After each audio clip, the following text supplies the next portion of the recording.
सतनाम श्री वाहिगुरु साहिब जीओ। औखी घड़ी न देखण देई, अपना बिरद संभाले। हाथ दे राखे अपने को, सास सास प्रतिपाले। हाथ दे राखे अपने को, सास सास प्रतिपाले। परम सत्कारयोग गुरु स्वरूप गुरु साध संगत जीओ, आओ हाजरी प्रवान करो।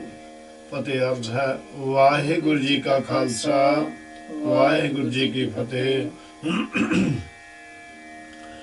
निरंकार मेहरबान दयालु कृपालु धन धन धन गुरु अर्जन देव महाराज सच्चे पातशाह जी। गुरु अर्जन प्रतख हर जो अपने उत्ते अमृत की वर्खा कर रहे हैं। आओ जो अगान निरंकार सच्चे पातशाह जी जीवन काल दे विच आनंद प्राप्त करने वास्ते और इस नूं खुशहाल बनाने वास्ते जो ज्ञान बख्शिश करते हैं उस दे नाल जुड़िए। गौड़ी महला पहला, अध्यात्म कर्म करे ता साचा, मुक्त भेद क्या जाने काचा। सतगुर सच्चे पातशाह जी कहते ने भी अध्यात्म जिहड़े कि तीन तरह दी आत्मा ने जां तीन तरह दे गुण ने। साहिब जी कहते ने ये जिहड़ा जीव करे तां ही वो सच्चा हो सकदा है इस संसार दे उत्ते। पहला है मुख आत्मा। मुखारबिंद दे विच जो भी बचन आपां करने ने वो बड़े सोच समझ के करने ने कि किसी नूं भी साडे बचनां दे नाल दुख तकलीफ ना होवे, किसी नूं भी किसी तरह का क्रोध तक ना आवे। बड़े मिठे बोल बोलने आप, भावें तुहानूं को किसी रूप दे विच जो कहना कह जावे, पर आप जी ने बहुत सचेत हो के मुख दे विचों जो बोलना है उस नूं भी सतगुर सच्चे पातशाह जी ये मुख आत्मा कहंदे ने। दूजी है मिथ्या आत्मा। मिथ्या आत्मा जिहड़ी कि आपां देख नहीं सकते पर एक दिन उसका नाश हो ही जाना है। उस नूं भी आपां बहुत पवित्र करके रखना। भावें इस दे विच निरंकार सच्चे पातशाह का नाम का जो वासा हो गया ये भी बहुत सचेत उच्ची सुची बन जाती है। तीजी है गौण आत्मा जो साडे साख संबंधी हैं, उन्हां दे नाल भी साडा जिन्नियां दे भी नाल तुहाडा प्यार होवे, जिन्नियां दे नाल भी तुहाडा मिलाप होवे, भाई वो उच्चा ते सुच्चा होना चाहिए है। किसी दे नाल इस तरह ने भी अंदरों साडे ईर्खा होवे ते मूँह दे उत्तों असीं उन्हां नूं होर प्यार दे बचन बोली जाइए। कहंदे भी ये तिन्नी आत्मा जिहड़ियां ने इन्हां नूं सचेत करके जो जीव इदू संसार दे उत्ते उच्चे कर्म करेगा ਉਹੀ जीव इस संसार दे उत्ते उच्चा ते सुच्चा है। मुक्त भेद क्या जाने काचा। पर जेड़े इस इन्हां तो टुटे हुए ने जां मनमुख जीव ने उन्हां नूं की पता मुक्ति की हुंदी है। ऐसा जोगी जुगत विचारै, पंच मार साच उरतारै। जदों निरंकार सच्चे पातशाह दी किरपा दे नाल इह बचनां नूं असीं देखदे हां, सुणदे हां, जो निरंकार जी सुझी दिंदे ने। इस तरह अनुभव हुंदा कि बहुत बार आप जी के चरणों च अगे भी बेनती की, पर अनेकों तरह दी मंडलियां निरंकार सच्चे पातशाह दे कोल आया करनियां सन संगत दे विच। इत्थे भी जोगी रूप ही बहुत जोगियां दी मंडलियां आईयां और ये जोगी मंडलियां जिहड़ियां सन वो सतगुर सच्चे पातशाह नूं देख के उन्हां नूं अनुभव हुंदा सी भी साडे भरमां दा नाश करन वाले यही हन। तो जिस वे की करा करना कोई सवाल कर देने सतगुर सच्चे पातशाह ने उन्होंने बाणी के राही ही ज्ञान देना। कारण ये होंदा सी ये जोगियां ने भेख तो बड़े वखरे वखरे बनाए हुए सन पर अंदर शांति इन्हां दे नहीं हुंदी सी, मोह माया के बंधनों तो ये टुटे हुए नहीं सन। सो ऐसा सतगुर सच्चे पातशाह जी इत्थे ये भी जोगियां नूं ज्ञान दे रहे ने। ये दो तीन शब्द आउणगे जिहड़े कि जोगियां दे परथाए धन गुरु अर्जन देव महाराज सच्चे पातशाह ने उच्चारण करके इस संसार नूं इहदे विच बड़ी कृपा करके ज्ञान बख्शिश कीता है। सो ये तिन्ने आत्मावां दा ज्ञान जिस वे दसदे ने ते नाल जोगियां नूं कहंदे ने भी जिहड़े कच्चे मनुख ने ਉਹਨਾਂ ਨੂੰ ਕੀ ਮੁਕਤੀ ਦੇ ਦਰ ਦਾ ਗਿਆਨ ਨਹੀਂ ਕਦੀ ਹੋ ਸਕਦਾ। ਹੁਣ ਇੱਥੇ ਮਹਾਰਾਜ ਸੱਚੇ ਪਾਤਸ਼ਾਹ ਕਹਿੰਦੇ ਨੇ ਐਸਾ ਜੋਗੀ ਜੁਗਤ ਵਿਚਾਰੇ, ਜਿਹੜਾ ਜੋਗੀ ਇਸ ਜੁਗਤ ਨੂੰ, ਇਸ ਕਰਮ ਨੂੰ ਬਚਾ ਲਵੇ, ਇਸ ਢੰਗ ਨੂੰ ਬਚਾ ਲਵੇ, ਇਸ ਗਿਆਨ ਨੂੰ ਬਚਾ ਲਵੇ, ਜਿਹਦੇ ਰਾਹੀਂ ਪੰਜ ਮਾਰ ਸਾਜ ਔਰ ਤਾਰੇ, ਕਾਮ ਕ੍ਰੋਧ ਲੋਭ ਮੋਹ ਹੰਕਾਰ ਨੂੰ ਖਤਮ ਕਰਕੇ ਉਹ ਪਰਮੇਸ਼ਰ ਨਾਲ ਜੁੜਨ ਵਾਲੀ ਜੁਗਤੀ ਨੂੰ ਵਿਚਾਰ ਲਵੇ, ਪਛਾਣ ਲਵੇ। ਰਹਾਓ ਜਿਸ ਕੈ ਅੰਤਰ ਸਾਚ ਵਸਾਵੈ, ਜੋਗ ਜੁਗਤ ਕੀ ਕੀਮਤ ਪਾਵੈ। ਜੋਗੀ ਜੀ ਜਿਹਦੇ ਅੰਦਰ ਨਿਰੰਕਾਰ ਸੱਚੇ ਪਾਤਸ਼ਾਹ ਜੀ ਕਿਰਪਾ ਕਰਕੇ ਸੱਚ ਦਾ ਵਾਸਾ ਕਰ ਦਿੰਦੇ ਹਨ, ਉਹੀ ਸੱਚ ਦੀ ਕੀਤੀ ਹੋਈ ਭਗਤੀ ਦੇ ਰਾਹੀਂ ਜੋਗ ਵਿੱਚ ਜੁੜ ਕੇ ਪ੍ਰਭੂ ਦੀ ਪ੍ਰਾਪਤੀ ਉਹਨਾਂ ਨੂੰ ਤੇ ਪ੍ਰਭੂ ਦੇ ਨਾਮ ਦੀ ਦਾਤ ਬਖਸ਼ਿਸ਼ ਹੋ ਜਾਂਦੀ ਹੈ।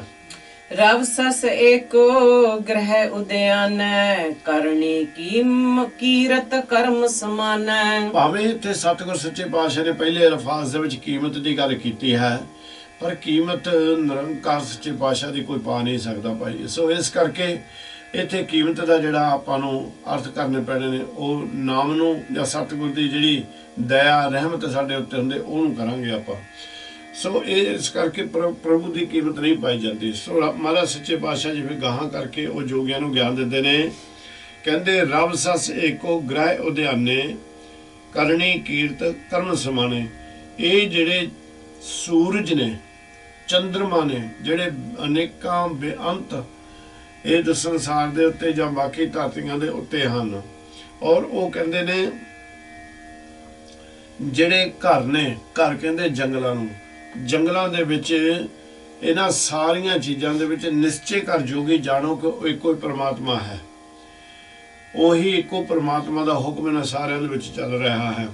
ਕਰਨੀ ਕੀਰਤ ਕਰਮ ਸਮਾਨੇ, ਕਹਿੰਦੇ ਉਸ ਪ੍ਰਭੂ ਦੀ ਕੀਰਤੀ ਕਰਨ ਦੇ ਨਾਲ ਜਿਹੜਾ ਜੰਗਲਾਂ ਦੇ ਵਿੱਚ, ਸੂਰਜ ਦੇ ਵਿੱਚ, ਚੰਦਰਮਾ ਦੇ ਵਿੱਚ, ਹਰ ਵਸਤੂ ਦੇ ਵਿੱਚ ਸਰਵ ਵਿਆਪਕ ਹੈ, ਉਹਦੀ ਕੀਰਤੀ ਕਰਨ ਦੇ ਨਾਲ, ਉਹਦੀ ਕੀਰਤੀ ਦੇ ਕਰਮ ਕਰਨ ਦੇ ਨਾਲ ਉਹ ਸਤਿਗੁਰ ਸੱਚੇ ਪਾਤਸ਼ਾਹ ਦੇ ਵਿੱਚ ਜੀਵ ਅਭੇਦ ਹੋ ਜਾਂਦਾ ਹੈ। ਏਕ ਸ਼ਬਦ ਇੱਕ ਭਿਖਿਆ ਮੰਗੈ, ਗਿਆਨ ਧਿਆਨ ਜੁਗਤ ਸੱਚ ਜਾਗੈ। ਜੋਗੀ ਜਿਹੜੇ ਤੁਸੀਂ ਦਰ ਦੇ ਉੱਤੇ ਭਿਖਿਆ ਮੰਗਦੇ ਹੋ, ਤੁਸੀਂ ਇਸ ਤਰ੍ਹਾਂ ਕਰੋ, ਟਿਕਾ ਦੇ ਵਿੱਚ ਆ ਜਾਵੋ, ਇੱਕ ਨਿਰੰਕਾਰ ਵਾਹਿਗੁਰੂ ਦੇ ਦਰ ਦੇ ਤੋਂ ਇੱਕੋ ਹੀ ਭਿਖਿਆ ਮੰਗੋ, ਹੋਰ ਭਿਖਿਆ ਦੀ ਤੁਹਾਨੂੰ ਜ਼ਰੂਰਤ ਨਹੀਂ। ਤੁਹਾਡਾ ਅੰਨ ਤੇ ਤੁਹਾਡਾ ਹੋਰ ਸਾਰਾ ਵਸਤੂਆਂ ਜਿਹੜੀਆਂ ਸਤਿਗੁਰ ਸੱਚੇ ਪਾਤਸ਼ਾਹ ਨੇ ਪਾਲਣ ਪੋਸ਼ਣ ਵਾਸਤੇ ਨੇ, ਉਹ ਤੁਹਾਡੇ ਕਰਮਾਂ 'ਚ ਲਿਖ ਦਿੱਤੀਆਂ ਨੇ। ਇਸ ਕਰਕੇ ਇੱਕ ਭਿਖਿਆ ਮੰਗੋ। ਕਿਹੜੀ ਭਿਖਿਆ ਮੰਗੋ? ਉਹਦੇ ਕੋਲੋਂ ਗਿਆਨ ਧਿਆਨ ਜੁਗਤ ਸੱਚ ਜਾਗੈ। ਕਹਿੰਦੇ ਇੱਕ ਸ਼ਬਦ ਦੀ ਭਿਖਿਆ ਮੰਗੋ ਪ੍ਰੀਤਮ ਦੇ ਕੋਲੋਂ, ਸੱਚੇ ਗੁਰੂ ਦੇ ਕੋਲੋਂ ਇੱਕ ਸ਼ਬਦ ਦੀ ਦਾਤ ਮੰਗ। ਉਸ ਸ਼ਬਦ ਦੀ ਕਿਰਪਾ ਦੇ ਨਾਲ ਕੀ ਹੁੰਦਾ ਹੈ? ਗਿਆਨ ਦੇ ਵਿੱਚ ਵਾਧਾ ਹੋ ਜਾਂਦਾ, ਗਿਆਨ ਆ ਜਾਂਦਾ, ਸਤਿਗੁਰ ਸੱਚੇ ਪਾਤਸ਼ਾਹ ਬਾਰੇ ਸਾਨੂੰ ਪਤਾ ਲੱਗ ਜਾਂਦਾ ਹੈ। ਧਿਆਨ ਸਾਡਾ ਜਿਹੜਾ ਹੈ ਉਹ ਇੱਕ ਨਿਰੰਕਾਰ ਦੇ ਸ਼ਬਦ ਦੇ ਵਿੱਚ ਜੁੜਨਾ, ਸਤਿਗੁਰ ਦੇ ਚਰਨਾਂ ਦੇ ਵਿੱਚ ਸਾਡੀ ਲਿਵ ਜੁੜ ਜਾਂਦੀ ਹੈ। ਸੱਚ ਜਾਗੇ, ਕਹਿੰਦੇ ਵੀ ਉਹ ਜਿਹੜਾ ਸੱਚ ਹੈ ਉਸ ਨੂੰ ਜੀਵ ਪਹਿਚਾਣ ਕੇ ਸਦਾ ਹੀ ਸੁੱਤਾ ਹੋਇਆ ਜਿਹੜਾ ਜੀਵ ਹੈ ਮਾਇਆ ਦੇ ਬੰਧਨਾਂ ਦੇ ਵਿੱਚ ਉਹ ਜਾਗ ਪੈਂਦਾ, ਸੁਚੇਤ ਹੋ ਜਾਂਦਾ ਹੈ। ਇਸ ਕਰਕੇ ਜੀਵ ਦਿਨ ਰਾਤ ਉਹ ਸੱਚ ਦੇ ਨਾਲ ਹੀ ਜੁੜਿਆ ਰਹਿੰਦਾ ਹੈ। ਪੈਰ ਚ ਰਹਿ ਨਾ ਬਾਹਰ ਜਾਏ, ਕੀਮਤ ਕੌਣ ਰਹਿ ਲਿਵ ਲਾਏ। ਪੈਰ ਰਚ ਰਹੇ, ਪਰਮੇਸ਼ਰ ਦੇ ਭੈ ਵਿੱਚ, ਪਰਮਾਤਮਾ ਦੇ ਭੈ ਦੇ ਵਿੱਚ, ਡਰ ਦੇ ਵਿੱਚ ਉਹ ਜੀਵ ਰਹੇ ਤੇ ਉਹ ਤੋਂ ਬਾਹਰ ਨਾ ਜਾਏ। ਪਰ ਜਿਸ ਨੂੰ ਪਰਮਾਤਮਾ ਦਾ ਡਰ ਪ੍ਰਾਪਤ ਹੋ ਜਾਂਦਾ, ਉਹਨੂੰ ਕੋਈ ਹੋਰ ਕੋਈ ਡਰ ਨਹੀਂ ਪਾਏ, ਕਿਸੇ ਚੀਜ਼ ਤੋਂ ਡਰ ਨਹੀਂ ਉਸ ਨੂੰ ਲੱਗਦਾ। ਤੇ ਕਹਿੰਦੇ ਭੈ ਵਿੱਚ ਰਹਿ ਕੇ ਤੈਨੂੰ ਹੋਰ ਜਗ੍ਹਾ ਦੇ ਉੱਤੇ ਭਟਕਣ ਦੀ ਕੋਈ ਜ਼ਰੂਰਤ ਨਹੀਂ ਹੈ। ਕੀਮਤ ਕੌਣ ਰਹਿ ਲਿਵ ਲਾਏ, ਕਹਿੰਦੇ ਜੋ ਪ੍ਰਭੂ ਦੇ ਵਿੱਚ ਜੁੜਿਆ ਹੋਇਆ ਹੈ, ਜਿਹੜਾ ਪ੍ਰਮਾਤਮਾ ਦੇ ਨਾਮ ਦੇ ਨਾਲ ਜਿਹਦੀ ਇੱਕ ਲਿਵ ਜੁੜੀ ਹੋਈ ਹੈ, ਉਹਦੀ ਕੀਮਤ ਵੀ ਕੋਈ ਨਹੀਂ ਪਾ ਸਕਦਾ। ਆਪੇ ਮੇਲੇ ਪਰਮ ਚੁਕਾਏ, ਗੁਰ ਪ੍ਰਸਾਦ ਪਰਮ ਪਦ ਪਾਏ। ਉਹ ਨਿਰੰਕਾਰ ਸੱਚੇ ਪਾਤਸ਼ਾਹ ਜੀ ਆਪਣੇ ਪਿਆਰਿਆਂ ਦੇ ਸਾਰੇ ਭਰਮ ਖਤਮ ਕਰ ਦਿੰਦੇ ਨੇ। ਭਰਮ ਚੱਕ ਖਤਮ ਕਰਕੇ ਆਪਣੇ ਵਿੱਚ ਹੀ ਉਹਨਾਂ ਨੂੰ ਭੇਦ ਕਰ ਦਿੰਦੇ, ਮਿਲਾ ਦਿੰਦੇ, ਆਪਣੇ ਆਪ ਦੇ ਨਾਲ ਉਹਨਾਂ ਦਾ ਮਿਲਾਪ ਗੁਰੂ ਦੇ ਨਾਲ ਹੋ ਜਾਂਦਾ ਹੈ। ਭਾਈ ਗੁਰ ਪ੍ਰਸਾਦ ਪਰਮ ਪਦ ਪਾਏ। ਗੁਰੂ ਨਿਰੰਕਾਰ ਸੱਚੇ ਪਾਤਸ਼ਾਹ ਦੀ ਕਿਰਪਾ ਦਾ ਸਦਕਾ, ਉਹਦੀ ਕਿਰਪਾ ਦੇ ਨਾਲ ਜਦੋਂ ਭਰਮ ਚੁੱਕੇ ਜਾਂਦੇ ਨੇ, ਫਿਰ ਉਹ ਪਰਮ ਪਦ, ਪਰਮ ਆਪਦ ਦਾ ਮਤਲਬ ਹੈ ਮੁਕਤੀ, ਮੁਕਤੀ ਦਾ ਪਦਾਰਥ ਉਹ ਹਾਸਲ ਕਰ ਲੈਂਦਾ ਹੈ। ਗੁਰ ਕੀ ਸੇਵਾ ਸ਼ਬਦ ਵਿਚਾਰ, ਹਉਮੈ ਮਾਰੇ ਕਰਨੀ ਸਾਰ। ਹੁਣ ਜੋਗੀ ਜੀ ਨੇ ਪੁੱਛਿਆ ਵੀ ਸਤਿਗੁਰ ਸੱਚੇ ਪਾਤਸ਼ਾਹ ਜੀ ਸਾਡੇ ਤੇ ਕਿਰਪਾ ਕਰਕੇ ਇਹ ਵੀ ਦੱਸੋ ਵੀ ਅਸੀਂ ਕਰੀਏ ਕੀ। ਤੇ ਸਤਿਗੁਰ ਕਹਿੰਦੇ ਨੇ, ਹੇ ਜੋਗੀ ਤੂੰ ਗੁਰੂ ਦੇ ਸ਼ਬਦ ਦੀ ਸੇਵਾ ਕਰ। ਇਹ ਤੋਂ ਮਤਲਬ ਹੁੰਦਾ ਭਈ ਤੂੰ ਸਿਮਰਨ ਕਰ, ਭਗਤੀ ਕਰ। ਇੱਕ ਆਸਣ, ਜਿਹੜੇ ਆਸਣ ਤੁਸੀਂ ਲਾਉਂਦੇ ਹੋ ਉਹ ਆਸਣਾਂ ਦੀ ਵੀ ਲਾਉਣ ਦੀ ਕੋਈ ਤੁਹਾਨੂੰ ਜ਼ਰੂਰਤ ਨਹੀਂ, ਪਰ ਜਦੋਂ ਤੁਸੀਂ ਇੱਕ ਨਾਮ ਦੇ ਨਾਲ ਜੁੜ ਕੇ ਉਹ ਸਤਿਗੁਰ ਸੱਚੇ ਪਾਤਸ਼ਾਹ ਦੀ ਵਿਚਾਰ ਕਰਨੀ ਸ਼ੁਰੂ ਕਰ ਦਿੱਤੀ, ਉਸ ਸ਼ਬਦ ਦੇ ਬਾਰੇ ਖਿਆਲ ਹੋਣਾ ਸ਼ੁਰੂ ਹੋ ਗਿਆ, ਸ਼ਬਦ ਦਾ ਗਿਆਨ ਤੁਹਾਨੂੰ ਆਉਣਾ ਸ਼ੁਰੂ ਹੋ ਗਿਆ। ਕਹਿੰਦੇ ਫਿਰ ਕੀ ਕਰ, ਕਹਿੰਦੇ ਜਿਹੜੀ ਤੇਰੇ ਅੰਦਰ ਹਉਮੈ ਹੈ, ਇਹ ਜਿਹੜਾ ਵੱਡਾ ਦੈਂਤ ਤੇਰੇ ਅੰਦਰ ਬੈਠੇ, ਇਸ ਨੂੰ ਮਾਰਨਾ ਕਰ। ਜਪ ਤਪ ਸੰਜਮ ਪਾਠ ਪੁਰਾਣ, ਕਹੋ ਨਾਨਕ ਅਪਰੰਪਰ ਮਾਨ। ਗੁਰੂ ਜੀ ਕਥਨ ਕਰਦੇ ਨੇ ਉਹ ਪਰਮੇਸ਼ਰ ਜਿਹੜਾ ਹੈ, ਜਪ ਤਪ ਸੰਜਮ ਪਾਠ ਪੁਰਾਣ, ਇਹ ਨਿਰੰਕਾਰ ਸੱਚੇ ਪਾਤਸ਼ਾਹ ਦੀ ਕਿਰਪਾ ਦੇ ਨਾਲ ਜਿਹੜੇ ਕਹੋ ਨਾਨਕ ਅਪਰੰਪਰ ਮਾਨ, ਜਿਹੜੇ ਸਤਿਗੁਰ ਸੱਚੇ ਪਾਤਸ਼ਾਹ ਦੇ ਨਾਲ ਜੁੜੇ ਹੁੰਦੇ ਨੇ ਭਾਈ, ਉਹਨਾਂ ਦਾ ਫਿਰ ਇਹ ਕਰਮ ਬਣ ਜਾਂਦਾ ਹੈ ਕਿ ਉਹ ਜਪ ਵੀ ਕਰਦੇ ਨੇ, ਤਪ ਵੀ ਕਰਦੇ ਨੇ, ਸੰਜਮ ਵੀ ਕਰਦੇ ਨੇ। ਤੇ ਜਿੱਥੇ ਪਾਠ, ਇੱਥੇ ਪੁਰਾਣਾ ਦੀ ਗੱਲ ਕੀਤੀ ਹੈ, ਇਹ ਤੇ ਨਿਰੰਕਾਰ ਸੱਚੇ ਪਾਤਸ਼ਾਹ ਨੇ ਗਿਆਨ ਦੇ ਗ੍ਰੰਥਾਂ ਦੀ ਗੱਲ ਕੀਤੀ ਹੈ। ਕਹਿੰਦੇ ਵੀ ਉਹਨਾਂ ਨੂੰ ਉਹ ਵਿਚਾਰਦੇ ਨੇ, ਉਹਨਾਂ ਦੇ ਵਿੱਚੋਂ ਉਹ ਗਿਆਨ ਹਾਸਲ ਕਰਦੇ ਨੇ। ਤੇ ਨਾਲ ਸਤਿਗੁਰ ਕਹਿੰਦੇ ਕਹੋ ਨਾਨਕ ਅਪਰੰਪਰ ਮਾਨ, ਜਿਹੜਾ ਇਸ ਤਰ੍ਹਾਂ ਕਰ ਰਿਹਾ ਭਾਈ ਉਹ ਪਰਮੇਸ਼ਰ ਨੂੰ ਜਾਣ ਲੈਂਦਾ ਹੈ। ਗੌੜੀ ਮਹਲਾ ਪਹਿਲਾ, ਖਿਮਾ ਗਹੀ ਬ੍ਰਤ ਸੀਲ ਸੰਤੋਖੰ, ਰੋਗ ਨ ਵਿਆਪੈ ਨਾ ਜਮ ਦੋਖੰ। ਜੋਗੀ ਜੀ ਜਿਹੜੇ ਸੰਸਾਰ ਦੇ ਉੱਤੇ ਜੀਵ ਨੇ, ਜਿਨ੍ਹਾਂ ਨੂੰ ਜੇ ਕੋਈ ਮਾੜਾ ਚੰਗਾ ਕਹਿ ਕੇ ਚਲੇ ਜਾਂਦਾ, ਉਹਨਾਂ ਨੂੰ ਵੀ ਖਿਮਾ ਕਰ ਦਿੰਦੇ ਨੇ, ਆਪਣੇ ਜੀਵਨ ਨੂੰ ਖਿਮਾ ਦੇ ਵਿੱਚ, ਖਿਮਾ ਨੂੰ ਗ੍ਰਹਿਣ ਕਰ ਲੈਂਦੇ ਨੇ। ਸੀਲ ਕਹਿੰਦੇ ਨੇ ਸ਼ੁਭ ਉੱਚਾ ਮਤ ਸੁਭਾਅ, ਬੜਾ ਪਿਆਰਾ ਮਿੱਠਾ ਸੁਭਾਅ ਬਣਾ ਲੈਂਦੇ ਨੇ। ਸੰਤੋਖੰ, ਸੰਤੋਖੀ ਵਾਲਾ ਜੀਵਨ ਬਤੀਤ ਕਰ ਲੈਂਦੇ ਨੇ। ਜਿਹੜੇ ਇਸ ਤਰ੍ਹਾਂ ਦੇ ਵਿੱਚ ਇਹ ਤਿੰਨਾਂ ਹੀ ਗੁਣਾਂ ਦੇ ਵਿੱਚ ਜੀਵਨ ਬਤੀਤ ਕਰਦੇ ਨੇ, ਰੋਗ ਨਾ ਵਿਆਪੇ ਨਾ ਜਮ ਦੋਖੰ, ਉਹਨਾਂ ਦੇ ਉੱਤੇ ਤਾਂ ਐਡੀ ਗੁਰੂ ਜੀ ਕਿਰਪਾ ਕਰ ਦਿੰਦੇ ਨੇ। ਉਹ ਜਿਹੜਾ ਨਾਮ ਪਏ ਉਹ ਜਪਦੇ ਨੇ, ਉਹ ਨਾਮ ਦੀ ਕਿਰਪਾ ਦੇ ਨਾਲ ਇਹ ਜਮਾਂ ਦੇ ਦੁੱਖਾਂ ਨੂੰ ਵੀ ਖਤਮ ਕਰ ਦਿੰਦੇ ਹਨ। ਮੁਕਤ ਪਏ ਪ੍ਰਭ ਰੂਪ ਨਰੇਖੰ, ਜਿਸ ਪ੍ਰਭੂ ਨਿਰੰਕਾਰ ਦਾ ਰੂਪ ਤੇ ਕੋਈ ਰੇਖ ਨਹੀਂ ਹੈ। ਕਹਿਣ ਤੋਂ ਮੁਰਾਦ ਮਹਾਰਾਜ ਸੱਚੇ ਪਾਤਸ਼ਾਹ ਜੀ ਕਹਿੰਦੇ ਨੇ ਵੀ ਉਹ ਕਿਸੇ ਵੀ ਦੇਖਣ ਵਾਲੀ ਵਸਤੂ ਦੇ ਵਿੱਚ ਨਹੀਂ ਹੈ, ਉਹ ਸਾਰਿਆਂ ਦੇ ਵਿੱਚ ਹੈ, ਸਰਵ ਵਿਆਪਕ ਹੈ। ਪਰ ਜੇ ਅਸੀਂ ਕਹੀਏ ਵੀ ਇੱਕ ਰੂਪ ਦੇ ਵਿੱਚ ਦੇਖ ਲਈਏ, ਅਸੀਂ ਕਿਸੇ ਉਸ ਨੂੰ ਇਨਸਾਨ ਦੇ ਰੂਪ ਦੇ ਵਿੱਚ ਦੇਖ ਲਈਏ ਜਾਂ ਉਸ ਨੂੰ ਕੋਈ ਮੱਛਕਸ਼ ਦੇ ਰੂਪ ਦੇ ਵਿੱਚ ਦੇਖ ਲਈਏ, ਕਹਿੰਦੇ ਨਹੀਂ, ਉਹਦਾ ਕੋਈ ਵੀ ਰੂਪ ਰੇਖ ਨਹੀਂ ਹੈ। ਉਹ ਪ੍ਰਭੂ ਨਿਰੰਕਾਰ ਸੱਚੇ ਪਾਤਸ਼ਾਹ ਦਾ ਜਿਹੜਾ ਹੈ, ਉਸ ਨੂੰ ਜੀ ਪਾ ਕੇ ਇਦੂ ਸੰਸਾਰ ਦੇ ਉੱਤੇ ਮੁਕਤ ਰੂਪ ਹੋ ਜਾਂਦੇ ਹਨ। ਜੋਗੀ ਕਉ ਕੈਸਾ ਡਰ ਹੋਏ, ਰੂਖ ਬਿਰਖ ਗ੍ਰਹਿ ਬਾਹਰ ਸੋਏ। ਜੋਗੀ ਤੈਨੂੰ ਫਿਰ ਹੁਣ ਡਰ ਜਿਹੜਾ ਹੈ, ਕਈਆਂ ਚੀਜ਼ਾਂ ਦਾ ਤੈਨੂੰ ਡਰ ਲੱਗਾ ਹੋਇਆ ਹੈ, ਪਰ ਜਦੋਂ ਤੂੰ ਇੱਕ ਨਾਮ ਦੇ ਨਾਲ ਜੁੜ ਗਿਆ ਜੋਗੀ, ਫਿਰ ਤੈਨੂੰ ਕੋਈ ਡਰ ਨਹੀਂ ਰਹਿਣਾ, ਕਿਉਂਕਿ ਤੂੰ ਨਿਡਰ ਹੋ ਜਾਏਗਾ। ਤੇਰਾ ਡਰ, ਕਿਉਂਕਿ ਤੇਰਾ ਪ੍ਰੇਮ ਪੈ ਗਿਆ ਪ੍ਰਮਾਤਮਾ ਦੇ ਨਾਲ। ਕਿਹੜੇ ਦੇ ਨਾਲ? ਜਿਹੜਾ ਰੁੱਖਾਂ ਦੇ ਵਿੱਚ, ਵਿਰਖਾਂ ਦੇ ਵਿੱਚ, ਗ੍ਰਹਿ ਦੇ ਵਿੱਚ, ਹਰ ਜਗ੍ਹਾ ਦੇ ਉੱਤੇ ਪੂਰਾ ਨਿਸ਼ਚਕ, ਪੂਰਾ ਬ੍ਰਹਮ ਰੂਪ ਹਰ ਦੇ ਅੰਦਰ ਵਸਿਆ ਹੋਇਆ ਹੈ, ਹਰ ਜਗ੍ਹਾ ਉੱਤੇ ਵਿਆਪਕ ਹੈ। ਰਹਾਉ ਨਿਰਭਉ ਜੋਗੀ ਨਿਰੰਜਨ ਧਿਆਵੈ, ਅੰਦਿਨ ਜਾਗੈ ਸੱਚ ਲਿਵ ਲਾਵੈ। ਜਿਸ ਨੇ ਉਸ ਜੋਗੀ ਨੂੰ ਪਤਾ ਲੱਗ ਜਾਂਦਾ, ਜੰਗਲਾਂ ਦੇ ਵਿੱਚ, ਬੀਆਵਾਨਾਂ ਦੇ ਵਿੱਚ, ਘਰਾਂ ਬਾਰਾਂ ਦੇ ਵਿੱਚ ਉਹ ਨਿਰੰਕਾਰ ਪੂਰਾ ਇੱਕੋ ਦਾ ਹੀ ਹੁਕਮ ਵਰਤਦਾ ਹੈ, ਉਹ ਫਿਰ ਨਿਰਭਉ ਹੋ ਜਾਂਦਾ। ਉਹ ਜੋਗੀ ਨੂੰ ਫਿਰ ਕਿਸੇ ਚੀਜ਼ ਦਾ ਡਰ ਨਹੀਂ ਹੁੰਦਾ। ਉਹ ਫਿਰ ਨਿਰਭਉ ਹੋ ਕੇ ਸਤਿਗੁਰ ਦੇ ਕੋਲੋਂ ਗਿਆਨ ਲੈ ਰਿਹਾ ਨਾ ਵੀ ਮੈਂ ਹੁਣ ਕੀ ਕਰਾਂ। ਸਤਿਗੁਰ ਕਹਿੰਦੇ ਵੀ ਤੂੰ ਨਿਰਭਉ ਹੋ ਕੇ ਜੋਗੀ, ਉਸ ਨਿਰੰਜਨ ਜਿਹੜਾ ਕਿਸੇ ਤਰ੍ਹਾਂ ਦੀ ਵੀ ਮੈਲ ਨਹੀਂ ਲੱਗੀ, ਬੇਦਾਗ ਨਿਰੰਕਾਰ ਸੱਚੇ ਪਾਤਸ਼ਾਹ ਹੈ, ਸਭ ਤੋਂ ਉੱਚਾ ਤੇ ਸੱਚਾ ਹੈ, ਉਸ ਦਾ ਧਿਆਨ ਕਰ, ਉਸ ਦੇ ਨਾਮ ਦੀ ਆਰਾਧਨਾ ਕਰ।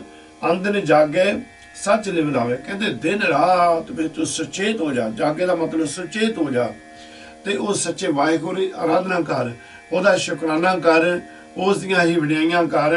ਸੋ ਜੋਗੀ ਮੇਰੇ ਮਨ ਪਾਵੈ। ਉਹ ਜਿਹੜਾ ਜੋਗੀ ਆ ਉਹ ਨਿਰੰਕਾਰ ਸੱਚੇ ਪਾਤਸ਼ਾਹ ਦੇ ਮਨ ਨੂੰ ਭਾ ਜਾਂਦਾ ਹੈ। ਕਾਲ ਜਾਲ ਬ੍ਰਹਮ ਅਗਨੀ ਜਾਰੇ ਜਰਾ ਮਰਨ ਗਤ ਗਰਭ ਨਿਵਾਰੇ। ਉਹ ਜਿਹੜੇ ਜੋਗੀ ਨੇ ਉਹਨਾਂ ਦੇ ਵਿੱਚ ਏਡੀ ਤਾਕਤ ਏਡੇ ਬਲ ਬਖਸ਼ਿਸ਼ ਕਰ ਦਿੰਦੇ ਨੇ ਸਤਿਗੁਰ ਸੱਚੇ ਪਾਤਸ਼ਾਹ ਜੀ ਰਹਿਮਤ ਕਰਕੇ।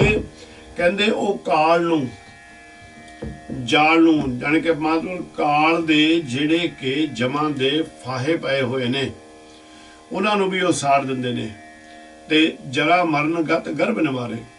ਕਹਿੰਦੇ ਫਿਰ ਉਹ ਕੀ ਕਰਦੇ ਨੇ, ਉਹ ਬੁਢੇਪੇ ਨੂੰ, ਜਰਾ ਕਹਿੰਦੇ ਨੇ ਬੁਢੇਪੇ ਨੂੰ, ਤੇ ਜਨਮ ਤੇ ਮਰਨ ਨੂੰ ਵੀ ਉਹ ਨਾਮ ਦੀ ਕਿਰਪਾ ਦੇ ਨਾਲ ਇਹ ਵੱਡੇ ਦੁੱਖਾਂ ਦਾ ਵੀ ਨਾਸ਼ ਕਰ ਦਿੰਦੇ ਹਨ।